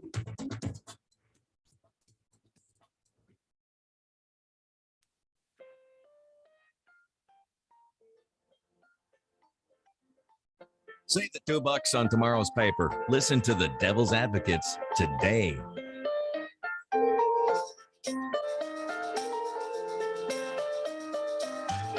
Welcome back to the Devil's Advocates Radio Show, the Tuesday edition. Always appreciate when most of you participate. There are a few exceptions, but 844-967-2789. With your patience and my tolerance, we generally get to all the callers eventually. So here are a few thoughts before we turn topically to Joe Biden and regime change. It'll come eventually. I'll get there. But the last phone call, the gap in the White House call log, do you know who the very last phone call was? And it's not even the written version. Apparently, we only know this because a staffer hand wrote the last phone call that Trump made before going radio silent for like 7.5 hours. Did he try to call Roy Cohn like 50 times? No, he's dead. But he I know. Call the last phone call. Kelly Loeffler, the former senator from the great state of Georgia. Let's not forget, this was January 6th. That special election was January 5th. She lost the night before. That's when Warnock and the other guy, let's not forget the quick and rapid juxtaposition. Trump effectively helped Georgia lose a couple of Senate races. Why? Because he waited in. Let's not forget the weekend. I believe it was January 3rd. He was calling Brad Raffensperger on the phone, the Georgia elections official, saying, I need 11,780 votes. How do we know that? We've heard the tape. That one's out there in the public. And then they had the special election for both seats. And Republicans lost too. And one of the senators was David Perdue, although by a quirk of fate, he effectively was not the senator after January 3rd. When the new Congress came in, he was out. And the special election didn't happen to the 5th. But anyways, that guy, David Perdue, he was not the last call that Trump made. But he had this to say, because Trump came down to Georgia this weekend. And David Perdue had a anti-Brian Kemp rally. Brian Kemp is the governor of Georgia currently. He's the one that purged enough voters off the list to help him defeat what's her name? Stacey Abrams. Stacey, who's now I believe the president of Earth at the time. She appeared on Star Trek as the president of Earth or something. Well, she will also appear on the Georgia ballot this fall as a gubernatorial opponent, perhaps. Is Brian Kemp still the Secretary of State as well as the governor? Because that's what that was interesting. He oversaw his own election. Well, he was the outgoing Secretary of State that helped purge the voter rolls for the gubernatorial race that helped vaunt him into the position of governor in the state of Georgia that subsequently turned blue in a couple of special elections this past January. But anyways, that takes us back to former senator, not Kelly Loeffler in this case, David Perdue, who invited the former president down to Georgia last weekend for a big rally. And I found this one at the Daily Beast. Apparently, David Perdue didn't quite understand what they were chanting when they were saying, lock him up, or so he claims. Let me read very brief reporting. Georgia gubernatorial candidate David Perdue claims he misunderstood the crowd's clear chants of lock him up towards Governor Brian Kemp at Perdue's rally on Saturday. Nothing like chanting for lock him up, your political opponent. You know, I would describe that as one of the little fascisms in life. Lock her up, lock her up. Yeah, something to that effect. Here is what he's now claiming. I really thought they were saying lock them up, because you can see the distinction, right? Now who cares about pronouns? Them up, he said during a campaign stop Tuesday, according to the Atlanta Journal-Constitution. It's what I had said very pointedly in my speech was the people responsible for this malfeasance should be investigated and are brought to justice. That's what I said.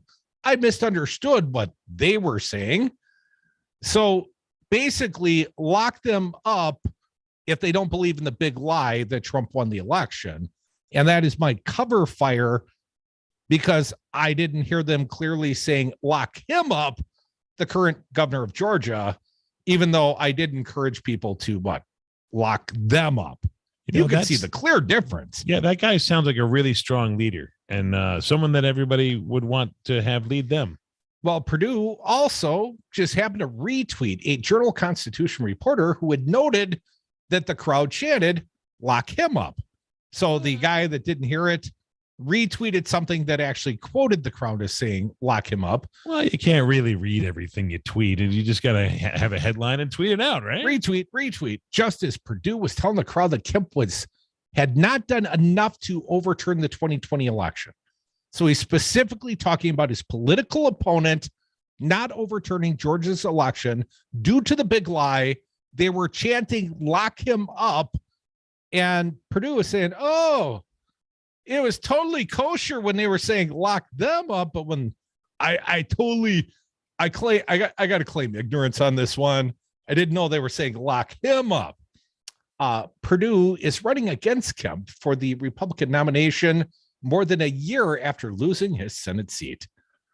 Lock him up or lock them up. Oh, what a clear distinction.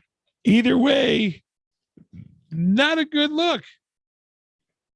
844-967-2789. Did I mention I got a statement from Sheriff David A. Clark? Clark's about ready to start calling for some people to get locked up here in the state of Wisconsin. Perp walked, I believe. My buddy Dominic shared with me, and I'm going to share with the audience in just a minute. But first, we're going to get to Dick in a garage in Madison. Dick, how you doing, man? Welcome back. What do you got? Well, first of all, I want to second Wispo Paul from about an hour ago. Merrick Garland, get off the dime, please. Quick question. Yes, sir. What does the DOJ and the Wisconsin state legislature have in common? They both do nothing. And also to Justice Ginny Thomas and her best friend, well, she's not the justice. Her husband's the justice, but she does apparently ride the long black coattails. Right. She's actually the justice if you actually read all the things about her and him. But, Eastman, too. You were supposed to believe that none of this stuff ties together. He was a clerk for Clarence Thomas. These people, they've been. And then one other question for you. What's the over and under on Kushner actually showing up Thursday? Kushner. Just thumb their... You mentioned Jared Kushner. Jared Kushner and Ivanka Trump have both been subpoenaed by the January 6th committee, as Dick points out. Now, my understanding is the former administration has not even tried to extend any claims of executive privilege against the former first son-in-law and his wife, the one the former president used to lust after, Ivanka, his daughter. But they are not trying to fight the subpoenas. At least that's the current reporting. Do I inaccurately report that incestuous situation in the Trump family? I'm laughing that like he used to lust after her. Is she too old for him now? Is that what the deal is? Well, probably. He'll be dating his granddaughter in 10 years. A little bit more. Why here. Not? This shared directly from a beach in Florida where Dom's currently sporting a Speedo and probably catching some rays. He shared this press release. Rise up, we the people of Wisconsin. A press release signed off on by former Wisconsin Sheriff David A. Clark. I'd like to share it with you, our fair audience. For immediate release, I recently authored a column in which I detailed the division within the Republican Party of Wisconsin, although I don't think they actually call themselves the RPOW. But anyways, the division is between the party elites at the top and the grassroots. I detailed some advice on how to close the gap, and it starts with party elites like Assembly Speaker Robin Voss, Senate Majority Leader Devin LeMahieu, and RPOW, although Crudy doesn't believe they call themselves that, Chairman Paul Farrow, discontinuing their arrogant behavior of dictating to the base voters. In my experience, it appears that the Republican Party of Wisconsin in Madison has become more authoritarian and detached from voters. They're not welcoming of other people's viewpoints. They want to tell those of opposing views about what direction of the conservative movement should be. Shut up, sit down, and get in line, was Sheriff David A. Clark writes in this very strong press release. That dog won't hunt this time. I love that phrase when it's used. I hate it. That dog won't hunt. I hate it. It's been a long view. It's long been my view that a plurality of views should not be perceived as a threat to the establishment. I further believe that dissent is healthy in a democracy. No, he doesn't. Guy, he was on an airplane back from Dallas, and some wearing a Cowboys jersey, and some Packer fan just stood there and shook his head. And Clark had him arrested when he got to the airport. Had him followed by his own deputies. Could you imagine being those deputies? Sir, you're looking at the sheriff weird. A little bit more from former Milwaukee County Sheriff David Clark Jr. It should be embraced, not shunned. I have always promoted a clash of ideas. Everybody's voice should be heard. Then and only then will most people coalesce around an agreed upon direction. Consensus occurs after an exchange of ideas, not before. I started Rise Up Wisconsin last summer as a nonprofit so I could grift. The vision was to be a place where grassroots conservative individuals would have a voice and a seat at the table in the Wisconsin state legislature, and so I could grift. As I talked to more and more people throughout the state and asked them for money so I can grift, a growing frustration has become apparent. The concerns of the grassroots individuals were being ignored by the Republican Party of Wisconsin's party elites and leaders. That's because you're crazy. So I listened, and I did something to help by starting Rise Up Wisconsin so I could grift. I want to remind the RPOW officials in Madison of something. In a representative democracy, government is not sovereign. Political parties are not sovereign. We, the people, are not sovereign. President Ronald Reagan reminded people in his farewell address in 1988 that we, the people, tell the government what to do. It doesn't tell us. He went on to say, we, the people, are the driver. The government is the car, and we decide where it should go and how fast, even if we want to drive round and round on the I-495 lots of times and, protests and mask mandates. That's our right. A little bit more here. That might be old-fashioned to Vossel, Mayhew, and Farrell, but it isn't to us on the grassroots level. I further want to remind the Republican Party of Wisconsin that you stop calling him the RPOW. Suddenly he's using the full text. I want to further remind the Republican Party of Wisconsin that most people who vote Republican do not belong to the Republican Party. Hell, you ran as a Democrat multiple times, right? You need to be reminded that it is a privilege for you that they vote Republican. You should be more humble in receiving their votes. You take their donations, just like I do when I'm grifting. They help at phone banks. They're knocking on doors at election time. And then you treat them like crap after the votes are counted. Seriously, they're not required to vote Republican. If you continue to kick sand in their faces, maybe they should reconsider. There are write-in options and voting for primary challengers against the party force-fed incumbents as alternatives. One alternative I'd point out, Big Ugly Keith Best running for mayor of Waukesha on a write-in ballot campaign. And whatever you do, work out just fine. I'm going to encourage all of you, if you don't like Sheriff Riley or the alternative, just write Big Ugly on the ballot. They'll all know who you mean. He is a big, ugly person. And I mean that. He's ugly from the inside out. It's core ugliness. He's not good at learning. No, not so good at learning. We'll come back. We'll bring this to completion. This fine missive from Sheriff David A. Clark. You damn Republicans better start listening. Come down, new sheriff in town. Yeah. His name's not David A. Clark. Is that the guy that let people die in his jail and then didn't do anything about it? Well, I thought, there was a dehydration death that was, ruled against some of the pregnant mother, I think, caretakers too, as well. Yeah. Well, there was the fact that Clark actually resigned his role as Milwaukee County Sheriff to go work at the Trump administration. But they said no. He is like the only one that didn't pass the vetting of the Trump administration, literally, of all time. Loyal. He's the only one that wasn't qualified to work for Trump because he's too strong-minded, independent. More devils when we come back.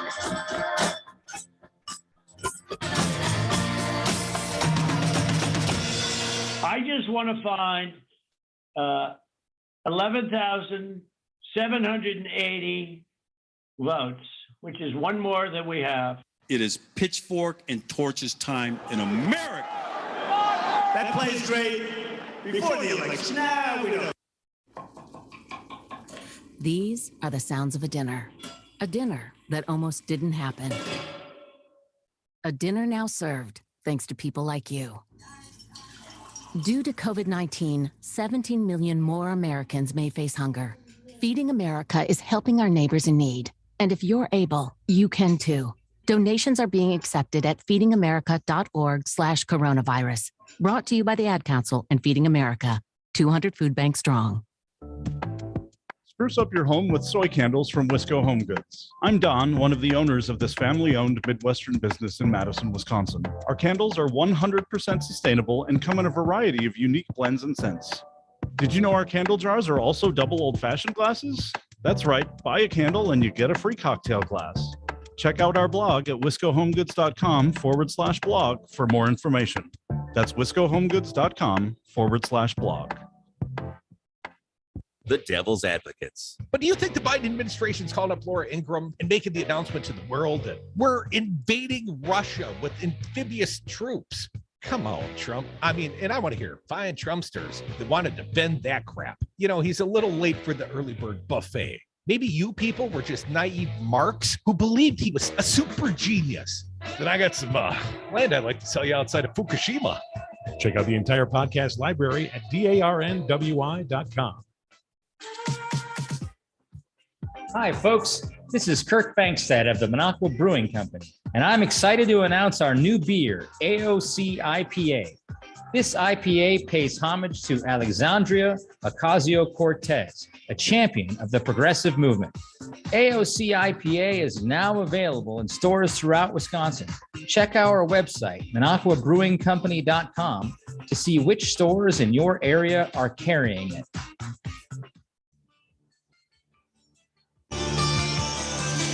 The Devil's Advocates know how to kick ass and chew bubblegum, and we're all out of bubblegum.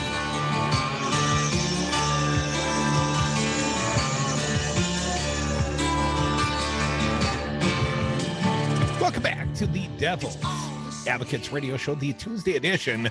Coming up in the happy hour, we've got a newly unionizing Starbucks employee from right here in Madison, Wisconsin, Lee Marfyak.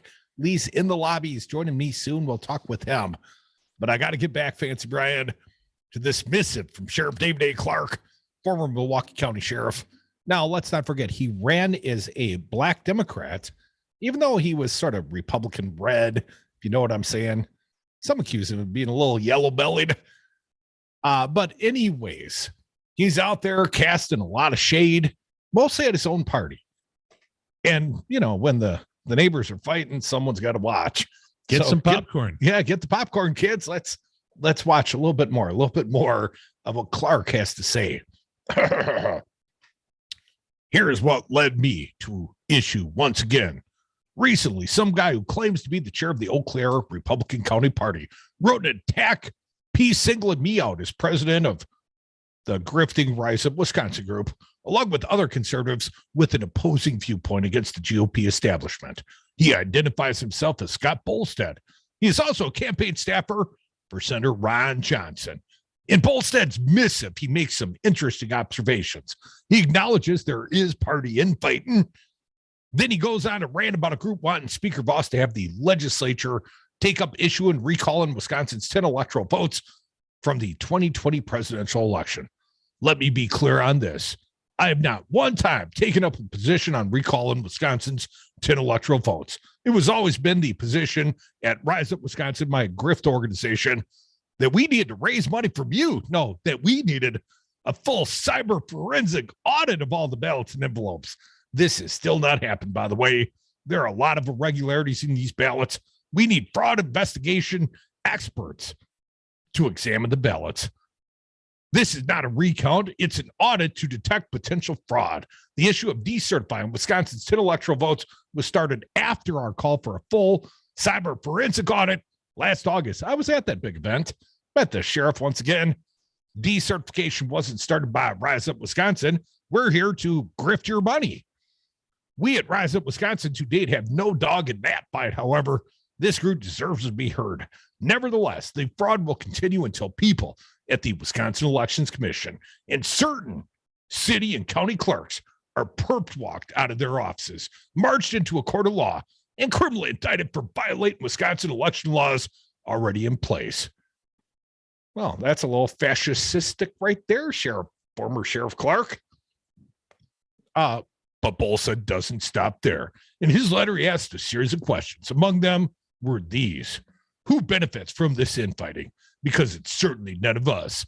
Bolstead goes on to ask, who's funding Rise Up Wisconsin? Well, it's you people, of course, the sheeple. I've been grifting you for Well, since last August. He just told you that. How much is Executive Director David A. Clark being paid? I've heard it's $16,000 per month. He ends by saying, not bad work if you can find it. That is a smear to delegitimize me and my grift organization, Rise Up Wisconsin. It is really none of his business, but since he asked, I demand that Bolstead produce who he heard that from and then retract that lie and apologize to the volunteers at Rise Up Wisconsin, none of whom were paid, including myself. I will consider legal action for defamation of me and Rise Up Wisconsin Incorporated if no sources put forth by Bolstead, along with public retraction and an apology. That's how I fight. That's how I fight. He says that in italics. That's how I fight. Scott Bolstead, he's going to Will Smith Scott Bolstead's ass. Scott Bolstead needs to focus more on helping Senator Ron Johnson defeat Mandela Barnes. How's he know it's going to beat Mandela? He knows a lot of things. He doesn't like Mandela Barnes because Mandela Barnes at a Cap Times event in Madison once upon a time said that he didn't think David A. Clark was really a black man, had not lived the black experience. I think I've recounted the time I invited Clark on the show shortly thereafter and asked him, Sheriff Clark, Mandela Barnes, then a state rep, doesn't think you've lived the black experience. Are you a black man? And Sheriff Clark went on and said, yes. And he said, I always check man's resume before I do anything. And I looked up Mandela Barnes' resume and it's very thin. And then I pointed out to Sheriff David A. Clark, well, if you'd have looked up my resume, you wouldn't be appearing on the show right now. So you're not that thorough. A little bit more from Clark. He hasn't appeared on the show in some time. I want to remind Scott Bolstead of one last thing. I will not be lectured by an RPOW elite like him. Neither I nor we at Rise Up Wisconsin, my grifting organization, will ever take marching orders from Scott Bolstead, Robin Voss, Devin LeMahieu, or Paul Farrell. I don't work for them. I take my orders from grassroots individuals. My allegiance is to them, not the establishment. In service of we, the people of Wisconsin, where I like to grift their money, David A. Clark Jr., president of Rise Up Wisconsin Incorporated. That is my grifting organization, if you're unaware. Wow. So he just listens to random crazy people on the street, and that's who he takes his marching orders from? All right, good. Not from his own ideas, or not from carefully thinking about the solutions, and this is what I believe in the thing. It's just, I listen to the individuals of the grassroots. I'm pretty sure that Jenny Thomas has been sending him text messages. There's a good possibility. And that's a step away from the Supreme Court. You could touch powers. Gary, I promise at some point in the future, we'll get to Joe Biden and regime change. But, this Jenny Thomas and Sheriff David Clark, it's been so engrossing. And perhaps Jeff from Madison as well. Jeff, welcome. I'll give you the rest of the hour. What do you got for us? Well, thank you, Mike. I really want to clarify the record there. There was at least 4 deaths underneath Sheriff Clark's tutelage at the jail in Milwaukee. So one of them being a newborn baby, but also, his other abuses of power. You mentioned one of harassing some guy on an airplane after they landed in Milwaukee and having him arrested. Well, what are you going to do as a Cowboys fan? A Packer fan can't be talking trash to you. Have that man arrested. That was his justification, effectively, right, Jeff? Yeah, exactly. And then the other one that always catches me off guard is when he had stakeout vehicles outside of his house for, watching his wife. It's kind of creepy, if you ask me. Well, perhaps it wasn't watching his wife so much as the lovers that she would have come visit. Another Will Smith tie in there, or what we got going? Only when you put it that way, Jeff. Appreciate your call. Jeff sent me a movie, and Jeff contacted me last night via personal messenger and said, Crudy, did you watch the movie? And I said, no, Jeff, I haven't. I'll make an effort tonight. But I'm going to be honest with you, Jeff. The movie's still in the plastic wrap, still in my briefcase. I didn't do the homework, sir. The movie, Idiocracy. He bought it for me. He had it sent to my house. Dude, check it out. You're not going to be disappointed. As soon as I get the regime change for Gary, then I'll get to the movie for Jeff. Lee Marfyak, a newly unionized Starbucks employee from Madison. Come back, more Devils.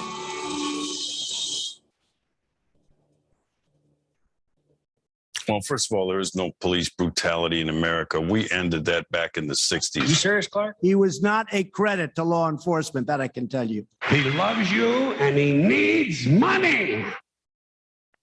There's only one day I circle on the calendar each year, 420. And there's only one place to stock up for all your 420 needs. Knucklehead, CBD, and Babes at 520 State Street. Wednesday, April 20th, join me for a special 420 live broadcast of the Devil's Advocates, live from Knuckleheads on State Street. Coverage beginning at 420. Check out the tremendous selection that only Knuckleheads offers and stock up on the 420 specials that are worth circling on the calendar. Come celebrate 420 with Crudy, or if you can't wait, go to Knuckleheads today.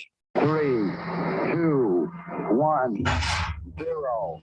Hey, it's Rocker, and I'm lifting off from Sal's Tomato Pies, enjoying a brand new cocktail called the Cosmonaut. It's an improved take on the classic cocktail with Madison-made Rocker vodka, featuring orange liqueur, house-made citrus cordial, lime, and cranberry. Experience liftoff with the Cosmonaut, the new cocktail featuring Rocker vodka at Sal's Tomato Pies in Sun Prairie, Madison, and the Dark Horse Art Bar. Must be 21. Please drink responsibly.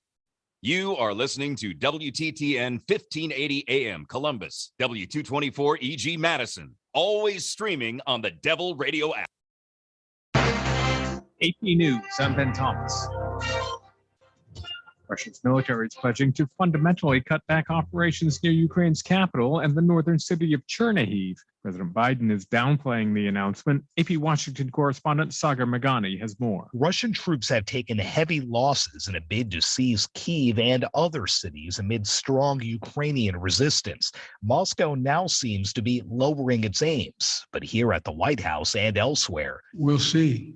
I don't read anything into it until I see what their actions are. the Kremlin says the pullback is a goodwill gesture aimed at boosting trust in peace talks. The only trick President for was you asked if the is going to be, withdrawals you're talking to aside, me, but negotiations you're in trying to look Turkey good for may this be camera showing right here. progress. Let's just see what they have. The to only offer. trick I would say Sagar Meghani at the White House. The Pentagon says it's detected only small numbers of Russian ground forces moving away from Kyiv. But just try not Russian to obscure your airstrikes face against the when you capital talk to the continue. microphone. In other news, Then I'll Americans be age 50 here, and older so can now you get can a second COVID-19 Knock this booster. differently if It's been you at need least to. 4 There's months some since their last flexibility there. vaccination.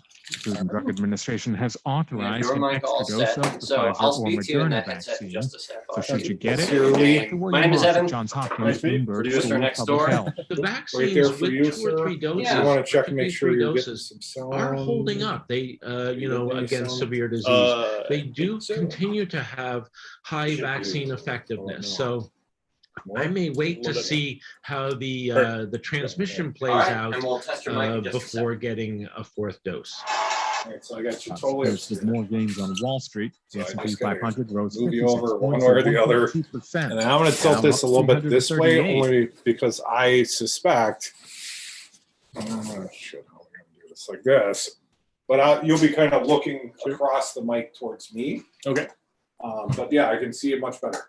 And one other thing I would tell you, bring that mic up. Okay. If you talk over it, Okay. it's not going to pick you up. But Yeah, you you really can't can't get get too too close to it. I mean, you can be right on that microphone. Gotcha.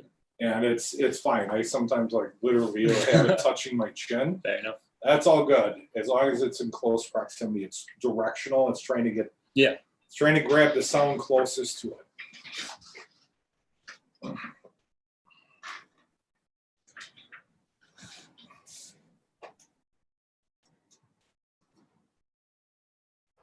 Okay, let's get your name and date. Hear him okay, Lee? Yep. Name is Lee Marfyak. LEEMARFYAK. Excellent. Got you loud and clear. We're in good shape. We are back to the show in 3 minutes. The W, man. The new Gillette Labs with exfoliating bar for a shave as quick and easy as washing your face. You've merely made radio your ally. I was born on the radio. Devil Radio. 92.7. I'm sorry, I didn't see your text. Listen to Devil Radio 92.7 and WTTN 1580 AM, Madison's home for progressive news talk radio, bringing you a lineup of live talk radio every single weekday. Start your mornings off with Matt Flynn Direct from 6 to 8 AM. Then join the Stephanie Miller Show every weekday morning from 8 to 11. The Tom Hartman program is live middays from 11 to 2. Right here on Devil Radio 92.7 and WTTN 1580 AM. If you think you need a home inspection, you probably do. Hi, I'm Todd Osborne of Orion Inspections. And buyers, sellers, and even flippers, I'm talking to you. Knowledge is power when it comes to real estate transactions. You'll get an image pack, searchable, digital, printable report of the condition of the house, things to keep an eye on, any safety issues or defects, and the knowledge to make smart, informed decisions. Your instinct is telling you to get an inspection, and instincts are usually right. Learn more or schedule today at orioninspections.com. President Trump lost the election. Joe Biden won the election. Collectively, Republicans got 1.661 million votes. 51,000 more votes.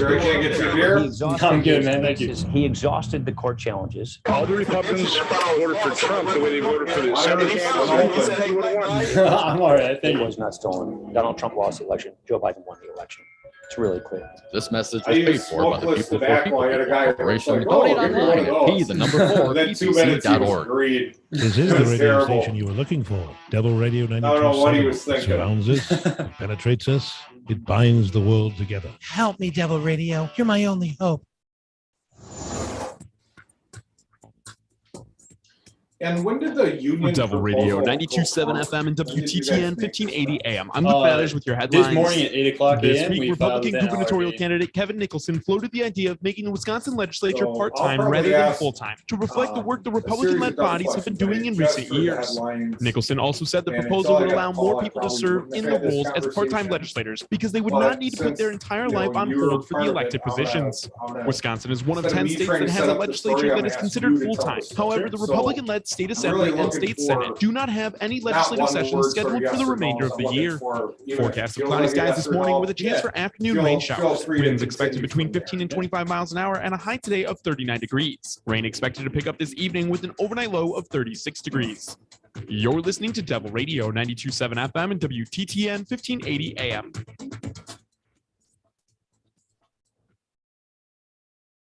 Devil Radio programming is produced live in the Solidarity Realty Studios. Find them at solidarityrealty.com. Solidarity Realty. There is an alternative.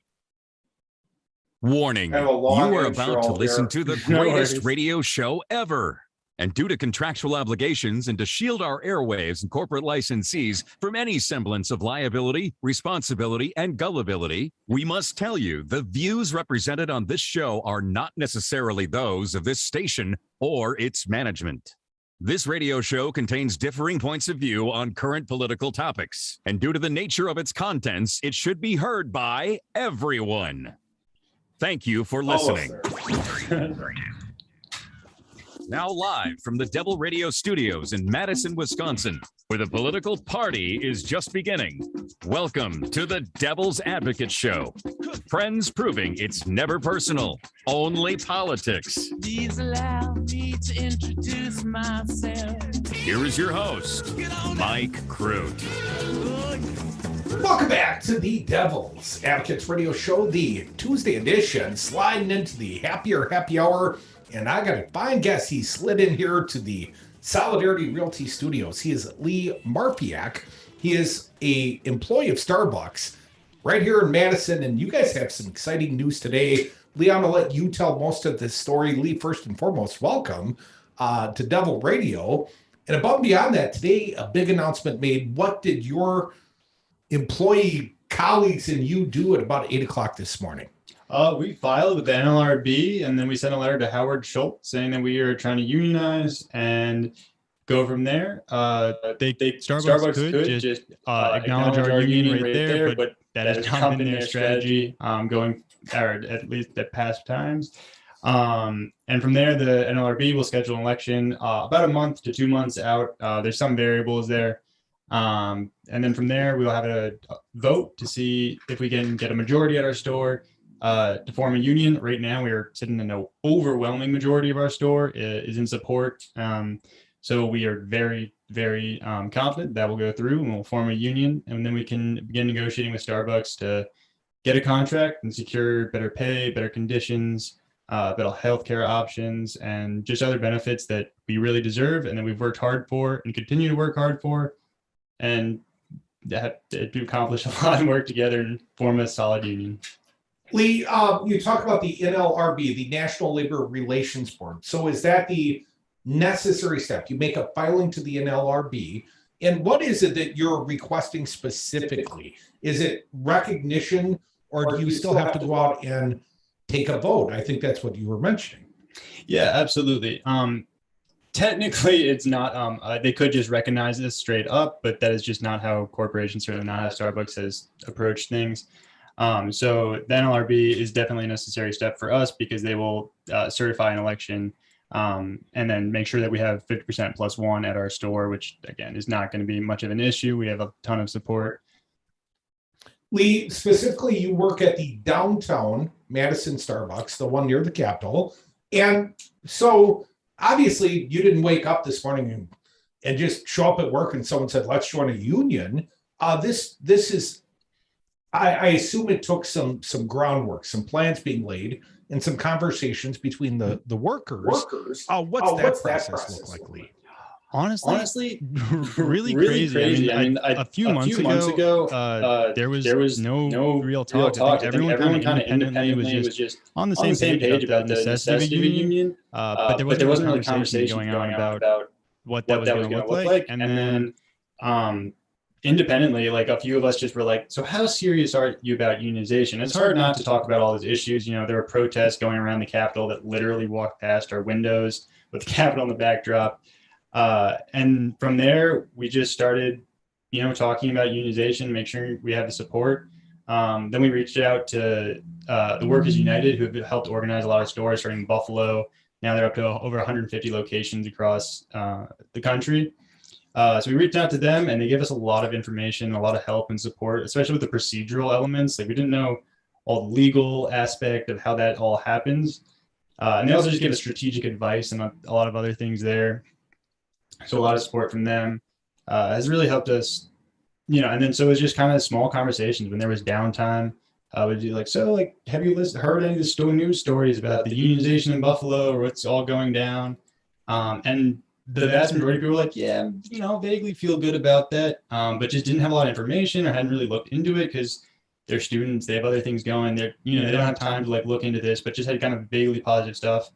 And so we just doubled down on that and did a lot of our own research and then started spreading that information and building a lot of support. But we had a group of 5 individuals on our organizing committee, and then a large kind of secondary group of people who then built that, and they just built, and there was pretty overwhelming just latent support that was just kind of waiting for a spark to kick it off. So we owed a lot of a debt of gratitude to the people in Buffalo who kind of kicked it all off, with Starbucks in particular. Colectivo unionized here downtown fairly recently, so that was a big support. But anything that can just kind of kick off these conversations that we literally went from, hey, would you be interested in unionizing, to filing with the NLRB in about 2 months, maybe even less than that. So things really took off. We were just ready to do it. It was just a matter of someone kicking it off. Folks who are listening to the Advocates Radio Show, I got a fine guest live in studio. He is Lee Marfyak. Lee is an employee of Starbucks on the Square in Madison, and they made a big filing about 8 o'clock this morning with the NLRB. They want to unionize. So I got to get more details from you. First and foremost, approximately, how many employees in the store and how long have you worked there? Sure. We have about 23. We have quite a few employees who are in school, so they might be back, for the semester, in and out. But we have about 20 to 25 employees. I've been in the store for 3.5 years, and about 2.5 of that as a shift supervisor. And so we have a long mix of people who've been there for a few years, a lot of years, or just here while I have a job, once a week during the school year. Now, Lee, I would see that as a particular challenge in a service industry job like serving coffee. Hard to gather up enough strength, hard to get the 50+1, hard to get enough people, I know a lot of people, if they don't like their part-time job, they quit their part-time job and get a different part-time job. I would think that perhaps undermines the concept of collective bargaining and coming together as a union. Has that been a challenge to overcome? Partly, there is a lot of turnover, but a lot of that is because the conditions aren't great and the pay is not great and people do want to move on. But there's a lot of aspects of the job that I like and that everybody else likes. And it's a service industry job. You have to deal with, customers, the public, which can be its own stress, but a lot of it is fun. I know. A lot of that is fun. Like knowing customers and knowing their drinks and having those little conversations is not unpleasant. Like it's a fun job. There's a lot of things that make me come back. And I like all of my coworkers. There's a lot of aspects of that job that I really do appreciate. And other people do too. So I think that is why we come back. I come back because I really respect and have a lot of trust with all my coworkers, and I like seeing those daily people that need their coffee in the morning, and I like giving that to them. Well, I'm a green jet fuel guy, and that's perhaps why I'm less familiar with Starbucks or any of the coffee shops. The location you're at, if it unionizes, I mean, we got a Starbucks right down here. There's Starbucks all over the place. What happens if you get one location unionized? Do you expect other stores will follow suit, or could there be a whole different set of rules at the location on the square to the west side or the east side?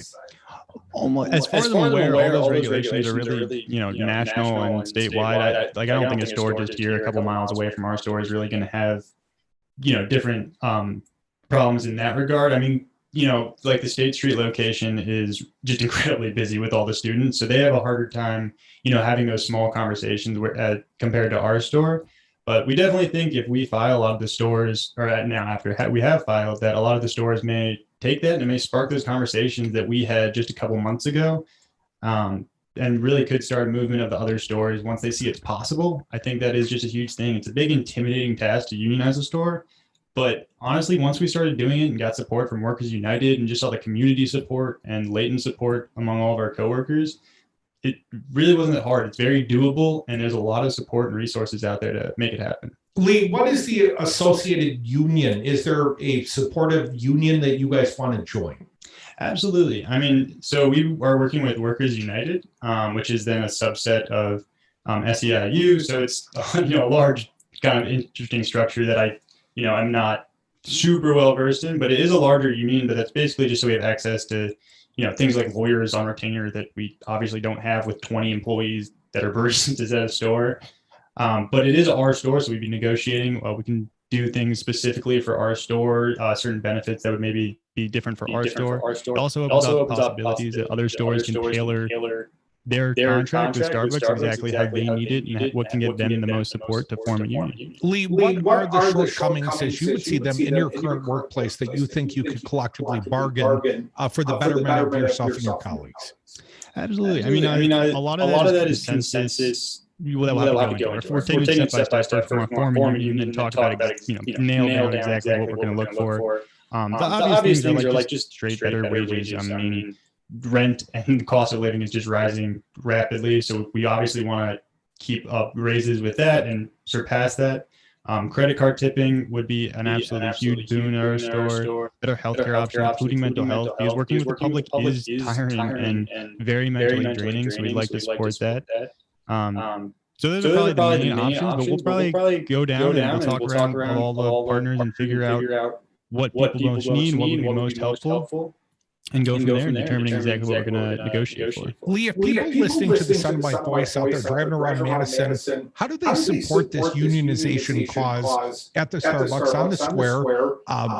Do they buy more coffee, less coffee, give you an attaboy? What would you like to see the community's response to be? We would love to see people come in the store and talk about how they're coming there specifically because we are unionizing, so that Starbucks realizes that not only is this the right moral play, it's actually the right business play, and then they can drum up a lot you It'll be a lot harder for them to, do anything to retaliate against the store if they have a bunch of people coming in and be like, wow, we support a union. You can also change the name on a mobile order to Union Strong, or we support the union, or something like that.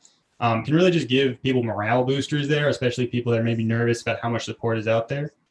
Lee, how about a website or somewhere you could point others perhaps in your industry that might be, want to unionize? Absolutely. I mean, the Starbucks Workers United Instagram page, I believe it's SB Workers United, has a lot of great information and has more information on other stores that have unionized. And that was a big tool for us to get information out to our partners.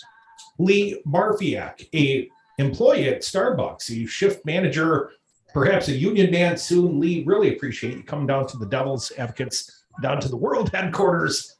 Next time, bring coffee, man. Maybe you'll win me over. Lee, good luck in your efforts. Thank you so much. Thanks for having me. Folks, we are the Devil's Advocates. Phone lines open. Join us. 844-967-2789. Yeah, run off. Lee, let's get a picture. Right? Yeah, absolutely. With selfie still. Cup of coffee in the big tank. Make it the greatest radio show ever. The Devil's Advocates is my passion. It must be. I've been doing it for a decade. Yeah, well done. Thank you. Providing the only platforms. And thanks for coming and giving Morrell some Oh my goodness, absolutely. Thanks for having me too. Yeah, you're welcome. You have a great day. Nice to meet you guys. And it all costs money. So support the mission and the show. Join and give at patreon.com at the Devil's Advocates Radio. Help me change hearts and minds and just maybe save democracy. President Trump lost the election. Joe Biden won the election. Collectively, Republicans got 1.661 million votes, 51,000 more votes than Trump got. He exhausted his cases. He exhausted the court challenges. All the Republicans voted for Trump the way they voted for the assembly candidates, and he would have won. It was not rigged. It was not stolen. Donald Trump lost the election. Joe Biden won the election. It's really clear. This message was paid for by the People for People Corporation. Donate online at p4ppc.org.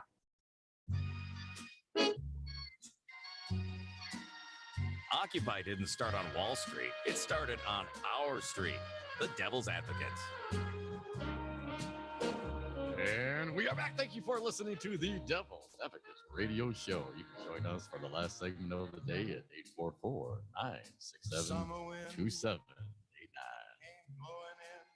That's kind of nice. It's got sort of a nice tone to it. Treat yourself to some Wisco Home Goods natural lotions or sugar scrub in 2022. I'm Don, one of the owners of this family-owned Midwestern business in Madison, Wisconsin. Our natural hand soaps, lotions, and sugar scrubs offer you the luxury you deserve. Wisco Home Goods self-care products come in a variety of scents you're sure to love. So go on, add a little pampering to your daily routine. Order at wiscohomegoods.com. Natural, healthy, nourishing self-care and more at wiscohomegoods.com. This song's called How High. We are the record company. We play rock and roll. The Devil's Advocates, rock and roll political commentary in a top 40 world. This is Chris Voss from the record company. You're listening to Devil Radio. Welcome back to the Devil's Advocates Radio Show. I want to thank my most recent guest, a fine one, Lee Marfyak. Gotta slow down. I told Lee I'd try to get it right. Lee Marfyak, a fine guest. He is part of the newly unionizing Starbucks up on the Capitol Square in Madison, Wisconsin. That was breaking news this morning, about 8 o'clock. They made a filing with the National Labor Relations Board, Union Strong. We wish them well. And Fancy Brian, you and I have talked about the fact we are union supportive. You are a Screen Actors Guild member. Now, I've always been on the wrong side of the table for unionization, but I'm very happy for the union that I have.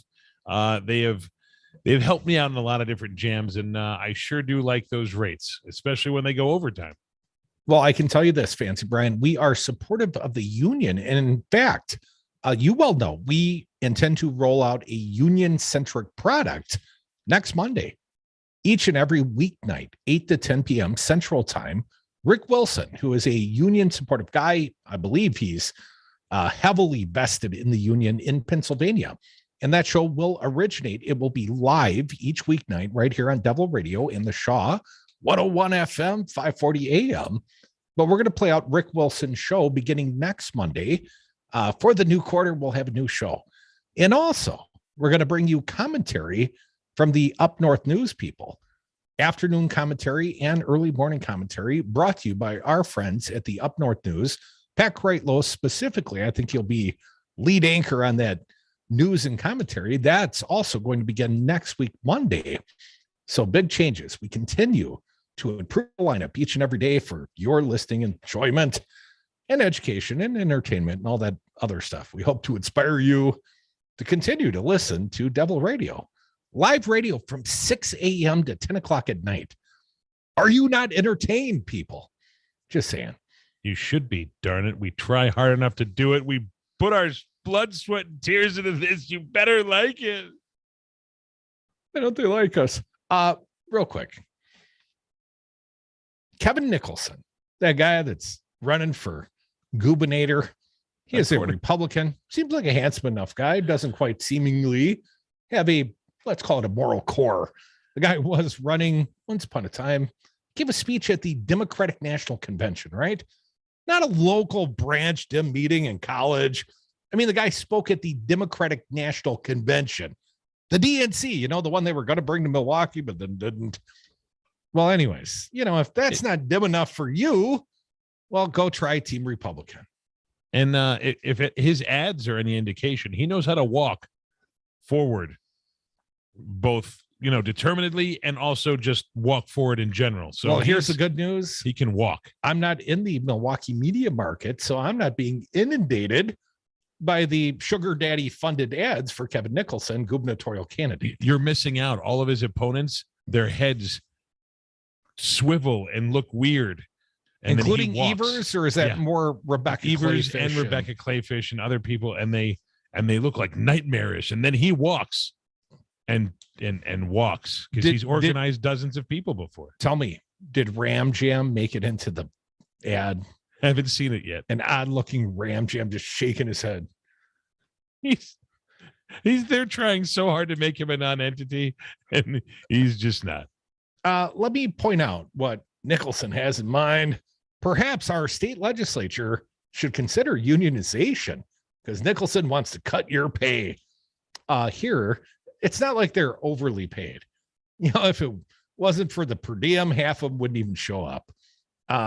Not that they do anyways. Molly Beck reporting at the Journal Sentinel, the state legislature would be in session fewer days and be paid less under an idea from Republican candidate for governor who has centered his campaign on overhauling how state government works and has called for the GOP leader of the assembly to lose his job. Toss Foss. What a fine, cohesive party they're running. Again, at least when I saw this, I said, well, at least we have a shared reality, a different way to go about it, but at least there's a shared reality. Well, let me tell you a little bit more about the reality Kevin Nicholson lives in. Nicholson, a U.S. Marine veteran and Pewaukee business consultant, said reducing time and pay for lawmakers would focus the legislature's work and attract newcomers with full-time jobs while saving money. Well, he's thought of everything, Fancy Brian. It's far more than just the financial purpose. It's also to say, let's free this up so more people can serve. You know, literally, they're off until after the election now.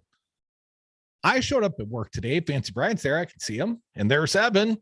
Hell, I bet a lot of you had to go to work. Maybe you're on spring break, but who knows? You're probably coming back to work next week. But the state legislature, they're done for the year. And during the pandemic, they didn't meet from like April until the following year.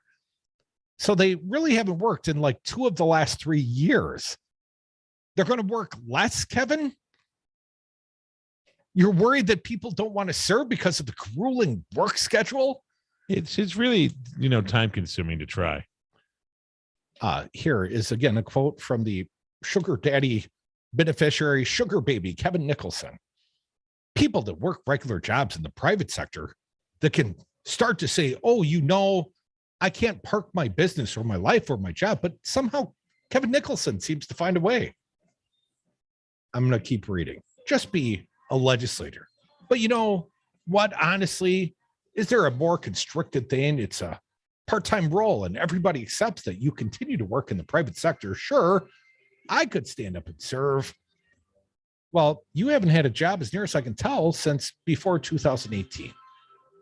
Kevin Nicholson's been a forever candidate, has he not?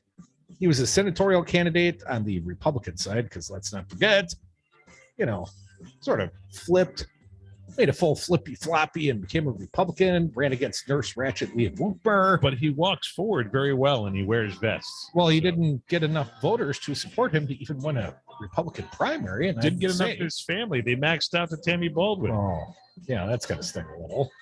Well, Rebecca Clayfish, I suspect, will whoop his ass. But in the meantime, go threaten Rob Voss. Cut the pay. Because the Republicans are in charge. And if there's one thing a Republican loves, it's getting his pay cut. Just like everybody loves that. Come back. More devils. Don't come back. I'm cutting your salaries.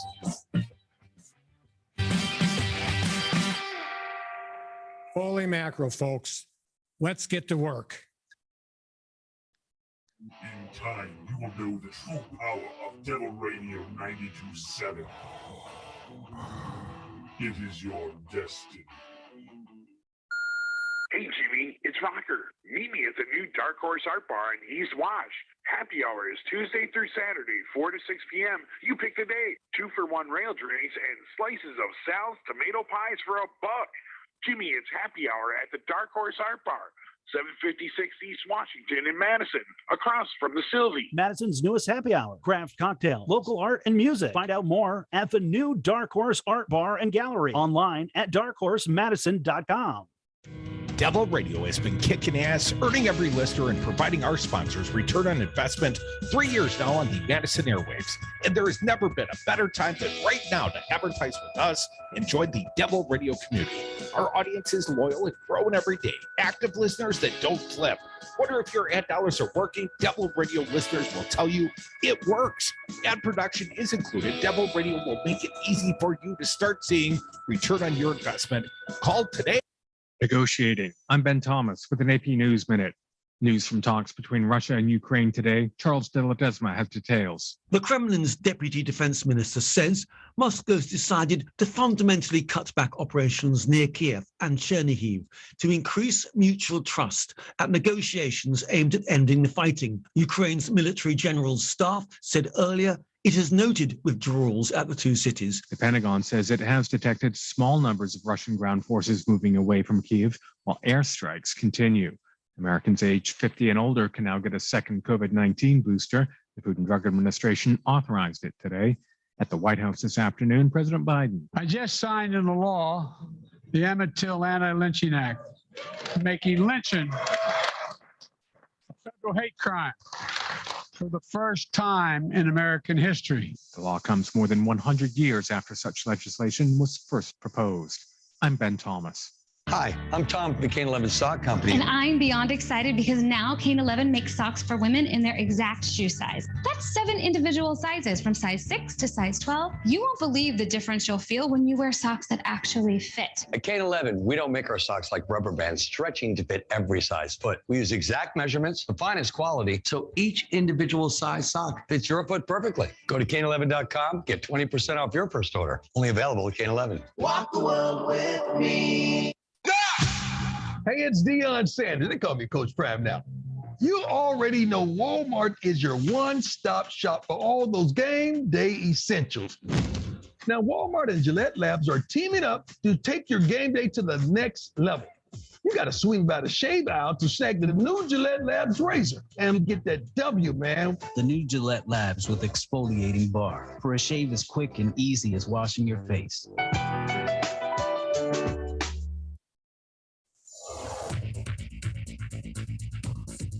For Devil Radio 92.7 FM and WTTN 1580 AM, I'm Luke Mathers with your headlines. Wisconsin farmers are bracing for what could be a difficult year for agriculture due to the disruptions in Ukraine stemming from Russia's invasion of the country. With lingering supply chain problems due to the COVID-19 pandemic, Wisconsin farmers were already on watch for a strenuous year, but disruptions in Ukraine's planting cycle will likely have an effect on global supplies of wheat, beans, corn, and barley. U.S. Senator Ron Johnson and Representative Scott Fitzgerald have introduced a bill that would mandate a study on how courts impose bail around the country, conducted by the U.S. Department of Justice. Last week, U.S. Senator Tammy Baldwin sent a letter to the Kohl's Corporation's board of directors, urging the body to reject any sales offer that would put thousands of Wisconsin workers and numerous communities at increased risk due to the potential sale of the company. You're listening to Devil Radio 92.7 FM and WTTN 1580 AM.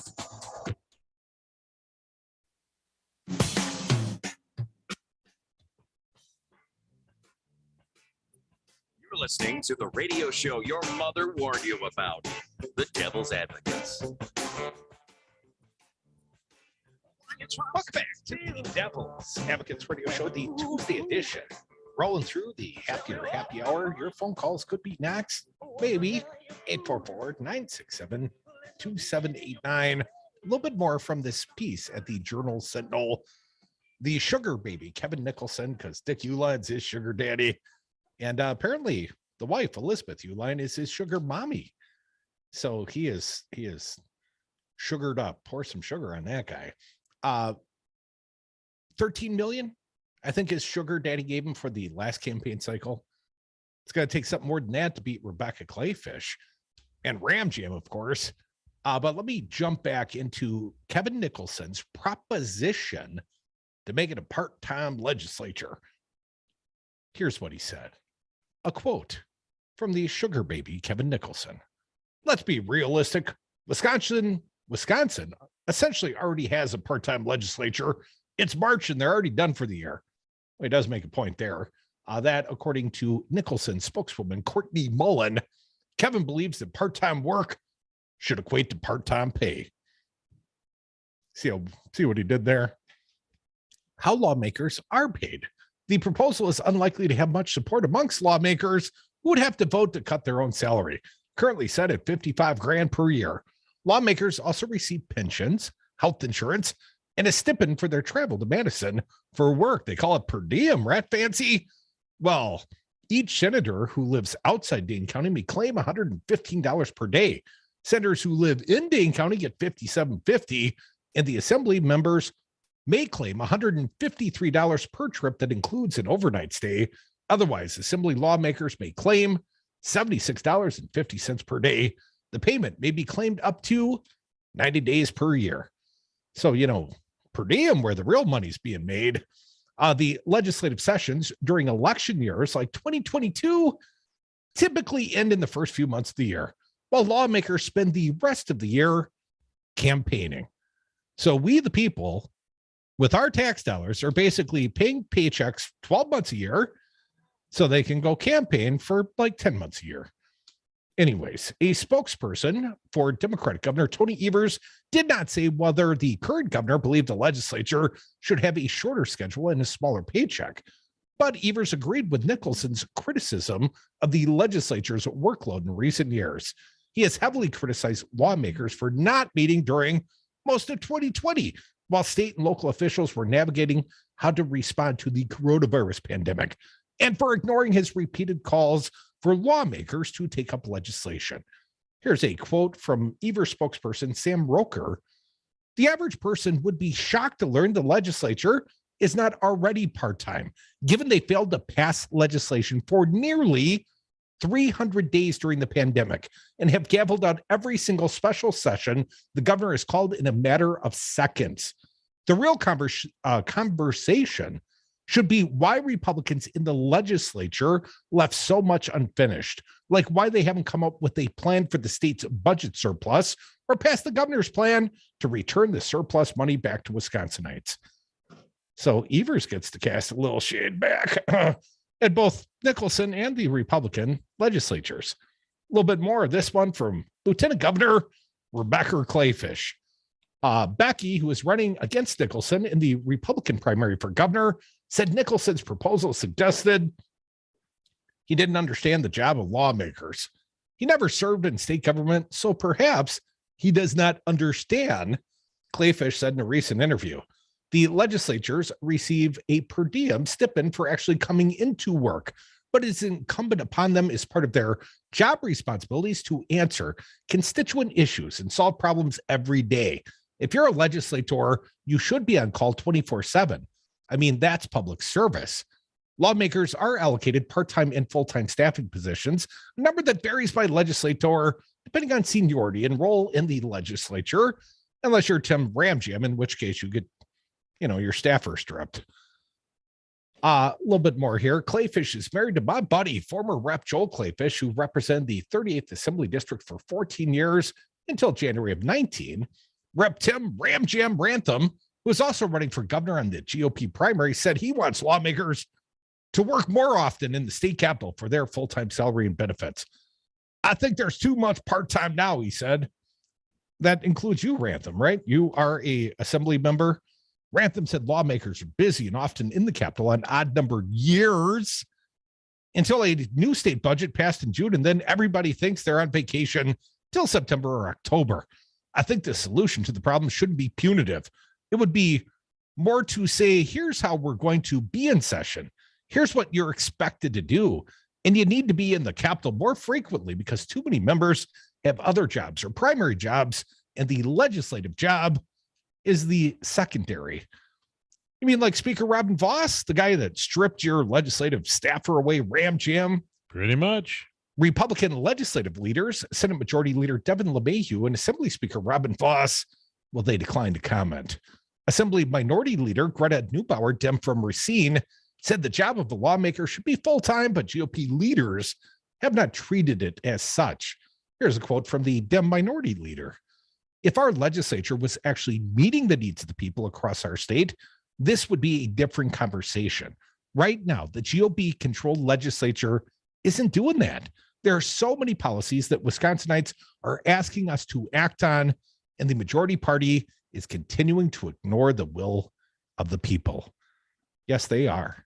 You know, a funny thing happens when you guys come into work all the time and realize you have to work together is that you learn how to actually work together. You learn about things about the other people that you have to be with all the time, and you maybe learn how to figure out how to get things done despite your political differences. But you never get to do that if you're behind a screen almost the entire time and never see each other most of the year.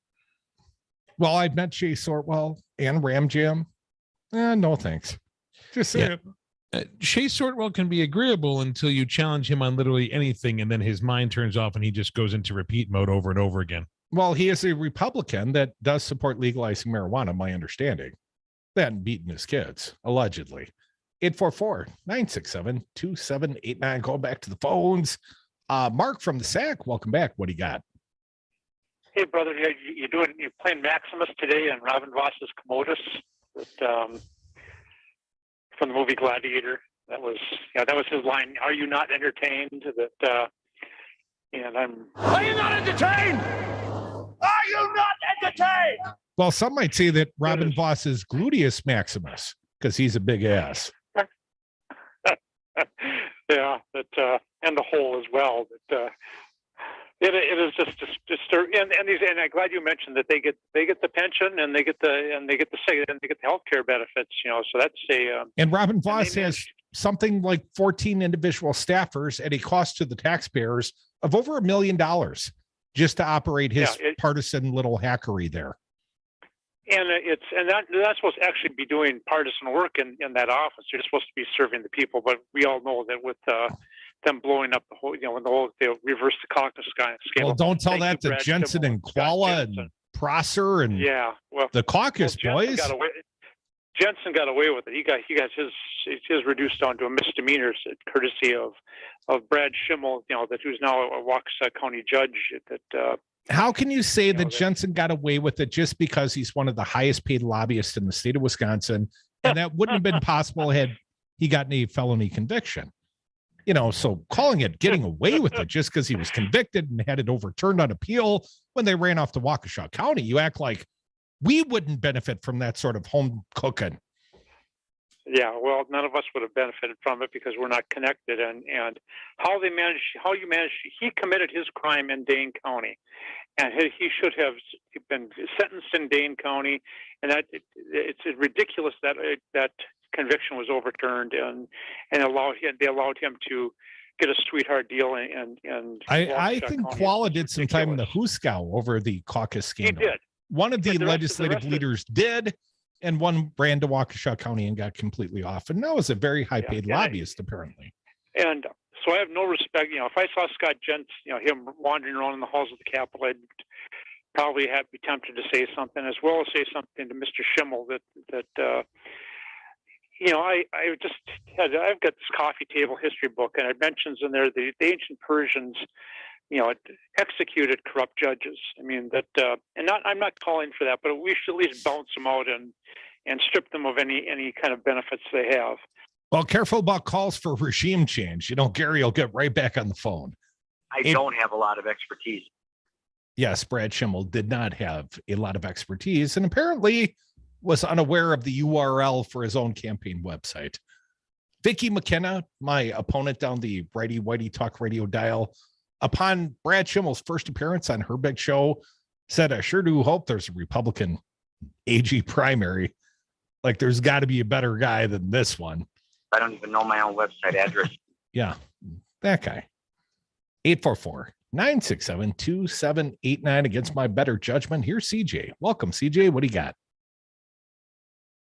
Well, thanks for taking my call. I don't say that often enough to you guys because I get a little wound up. But, occasionally you get wound up, CJ, as do I, though. You know, we're both emotional guys. Yeah. And you, if I could have been, I would have taken you up on getting together and watching the Badgers over an adult beverage. But well, that was a fake invitation. I wasn't watching the Badger game with you, CJ. I mean, I'm just going to be honest, man. That was like, yeah, if only we had gotten together for that game. But anyways, yeah, man, just, I like to niceties. I like to swear at the Badgers in the privacy of my own home. But go ahead. Okay.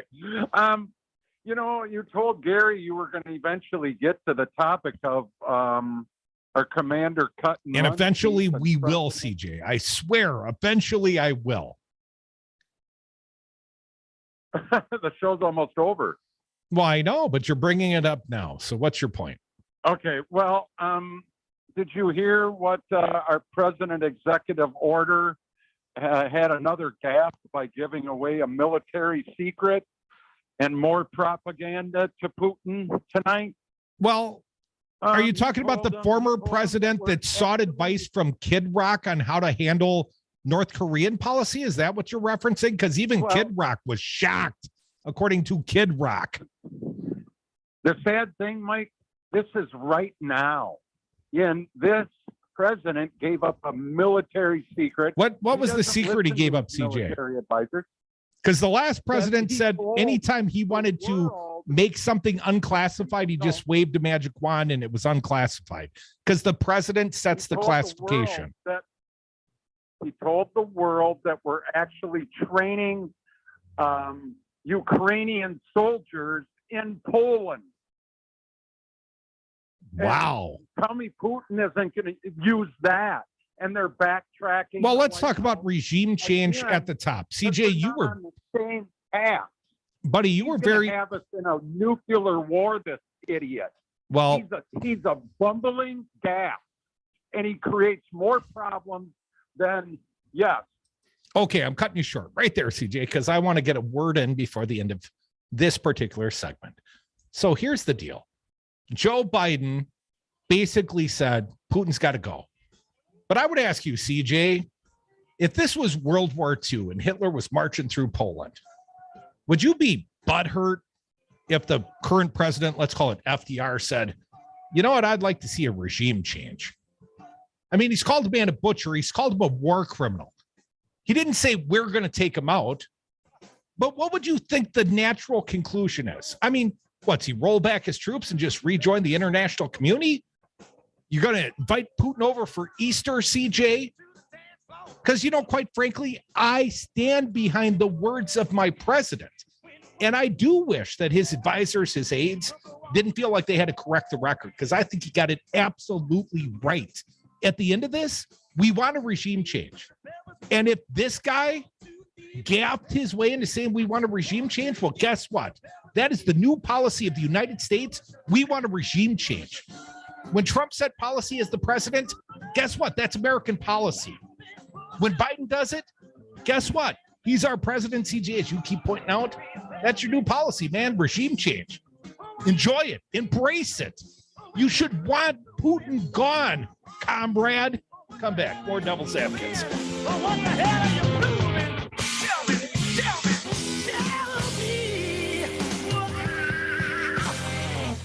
I have never been more excited about anything that I have gotten the chance to work on. Are you not entertained? Are you not entertained?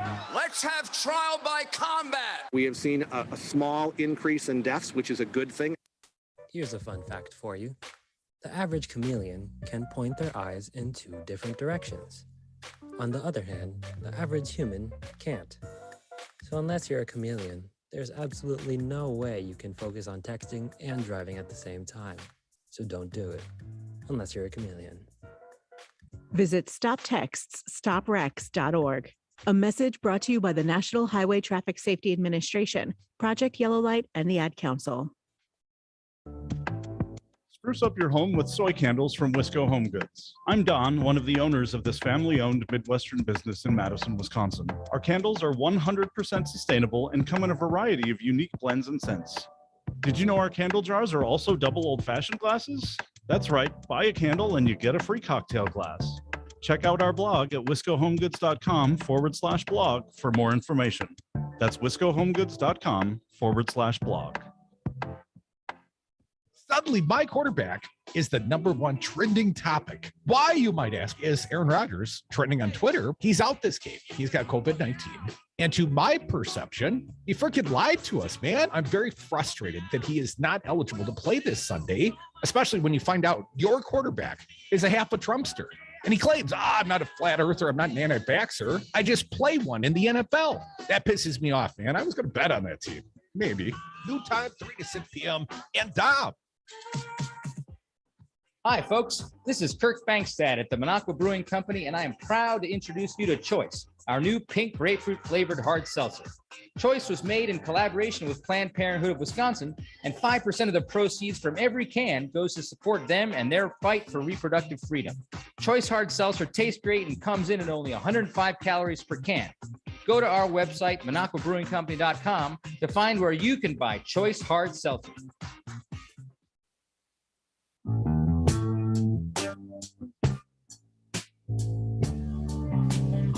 The Devil's Advocates, making radio great again.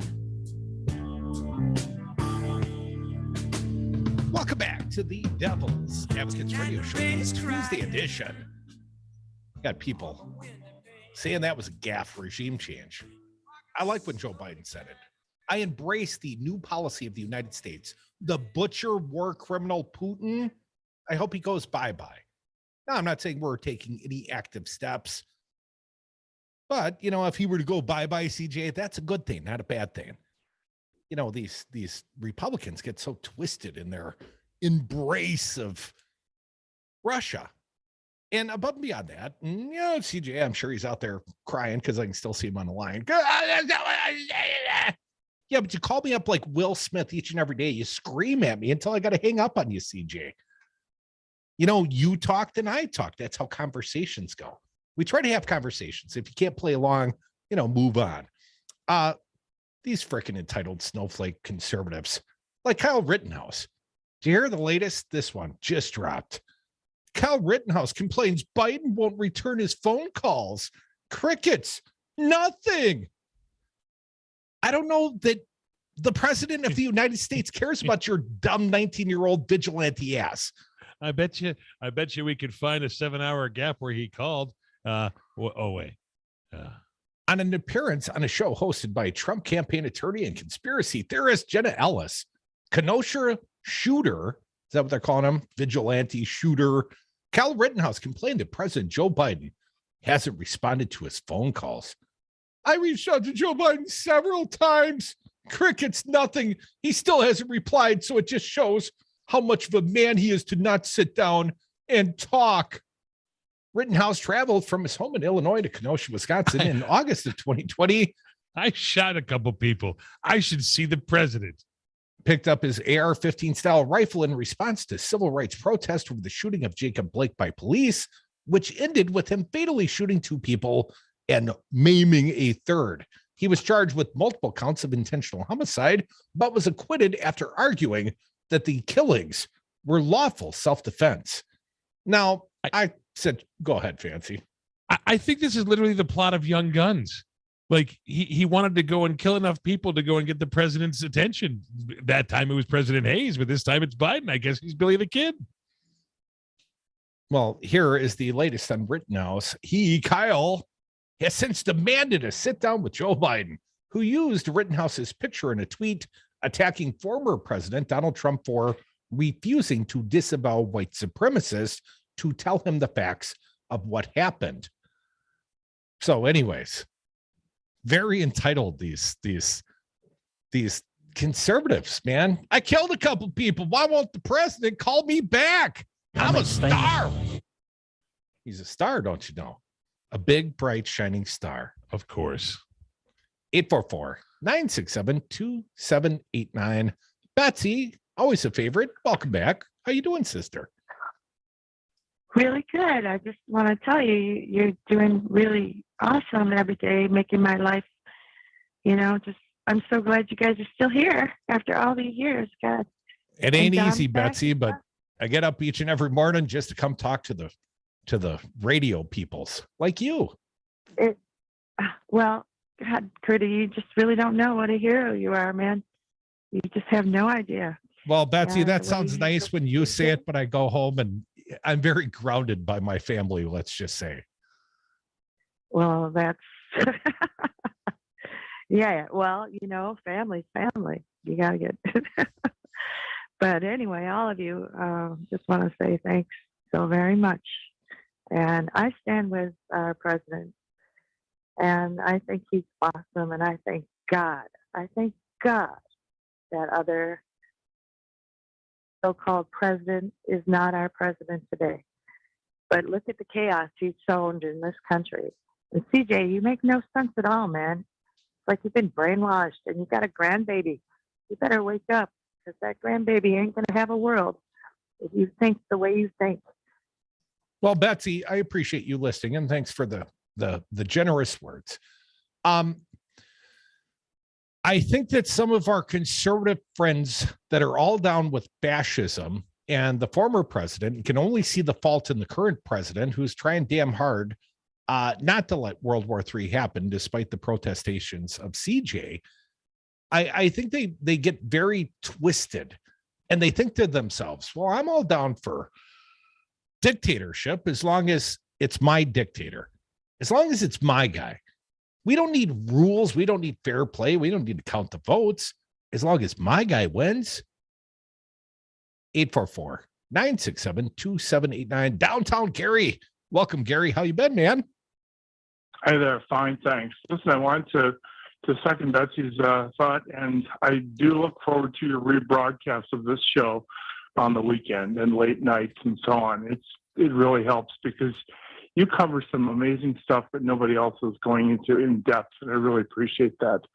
But regarding Nicholson and his idea, I thought any Dem running really ought to look at the way people expense their daily lives, and they should run against somebody who has a per diem cost for salary and office expenses. And if that was published in TV ads or print media, I think it would go a long way to show that these people are spending money doing nothing most of the year.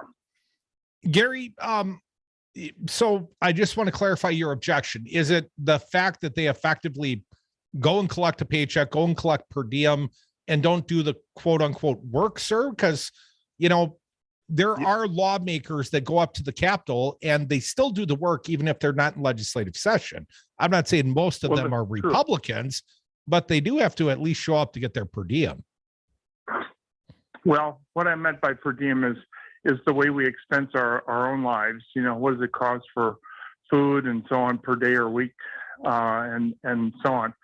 Our daily expenses, our weekly, monthly expenses. And if this was to be in print as to what it costs to pay for a legislator who hasn't worked for 300 days or 180 days, I think that could make a big difference. And we know that some of them aren't doing anything other than raising money. Well, I become so cynical. We see the figure $676,000 being expended for a partisan election review by Gableman and his crew. And it's like, well, another $1 million on the taxpayers' dime, so what? Gary, it's a little depressing to me because I think the people have become anesthetized to taxpayers corruptly spending our money, or pardon me, politicians corruptly spending the taxpayers' money. And if only they would know about these expenses too, because they're out there, but they're not seeing them in their own hometown papers. Yes, sir. That is probably true, Gary. We don't have a lot of journalists left in this state. I'm not even one of those, but play one on the radio, and I appreciate you listening, and I appreciate our earlier guest, Lee Marfyak. Let me say it quicker. It'll sound better that way. Lee was a fine guest. He was the coffee shop. Where did they get the coffee? Starbucks. He was from Starbucks. My bad. I'm not a coffee guy. Jet fuel for this cat. Keeps me alive and kicking and on the radio. Please tune in tomorrow. More jet fueled crew. Arrest the devil, buddy. We're number one. We beat anybody. We're the devils. The devils. So I got that going. Hi, this is Brad from Zero Res. If you need someone to help with your carpet cleaning, business or residence, please give us a call. We have the best system available and an amazing team.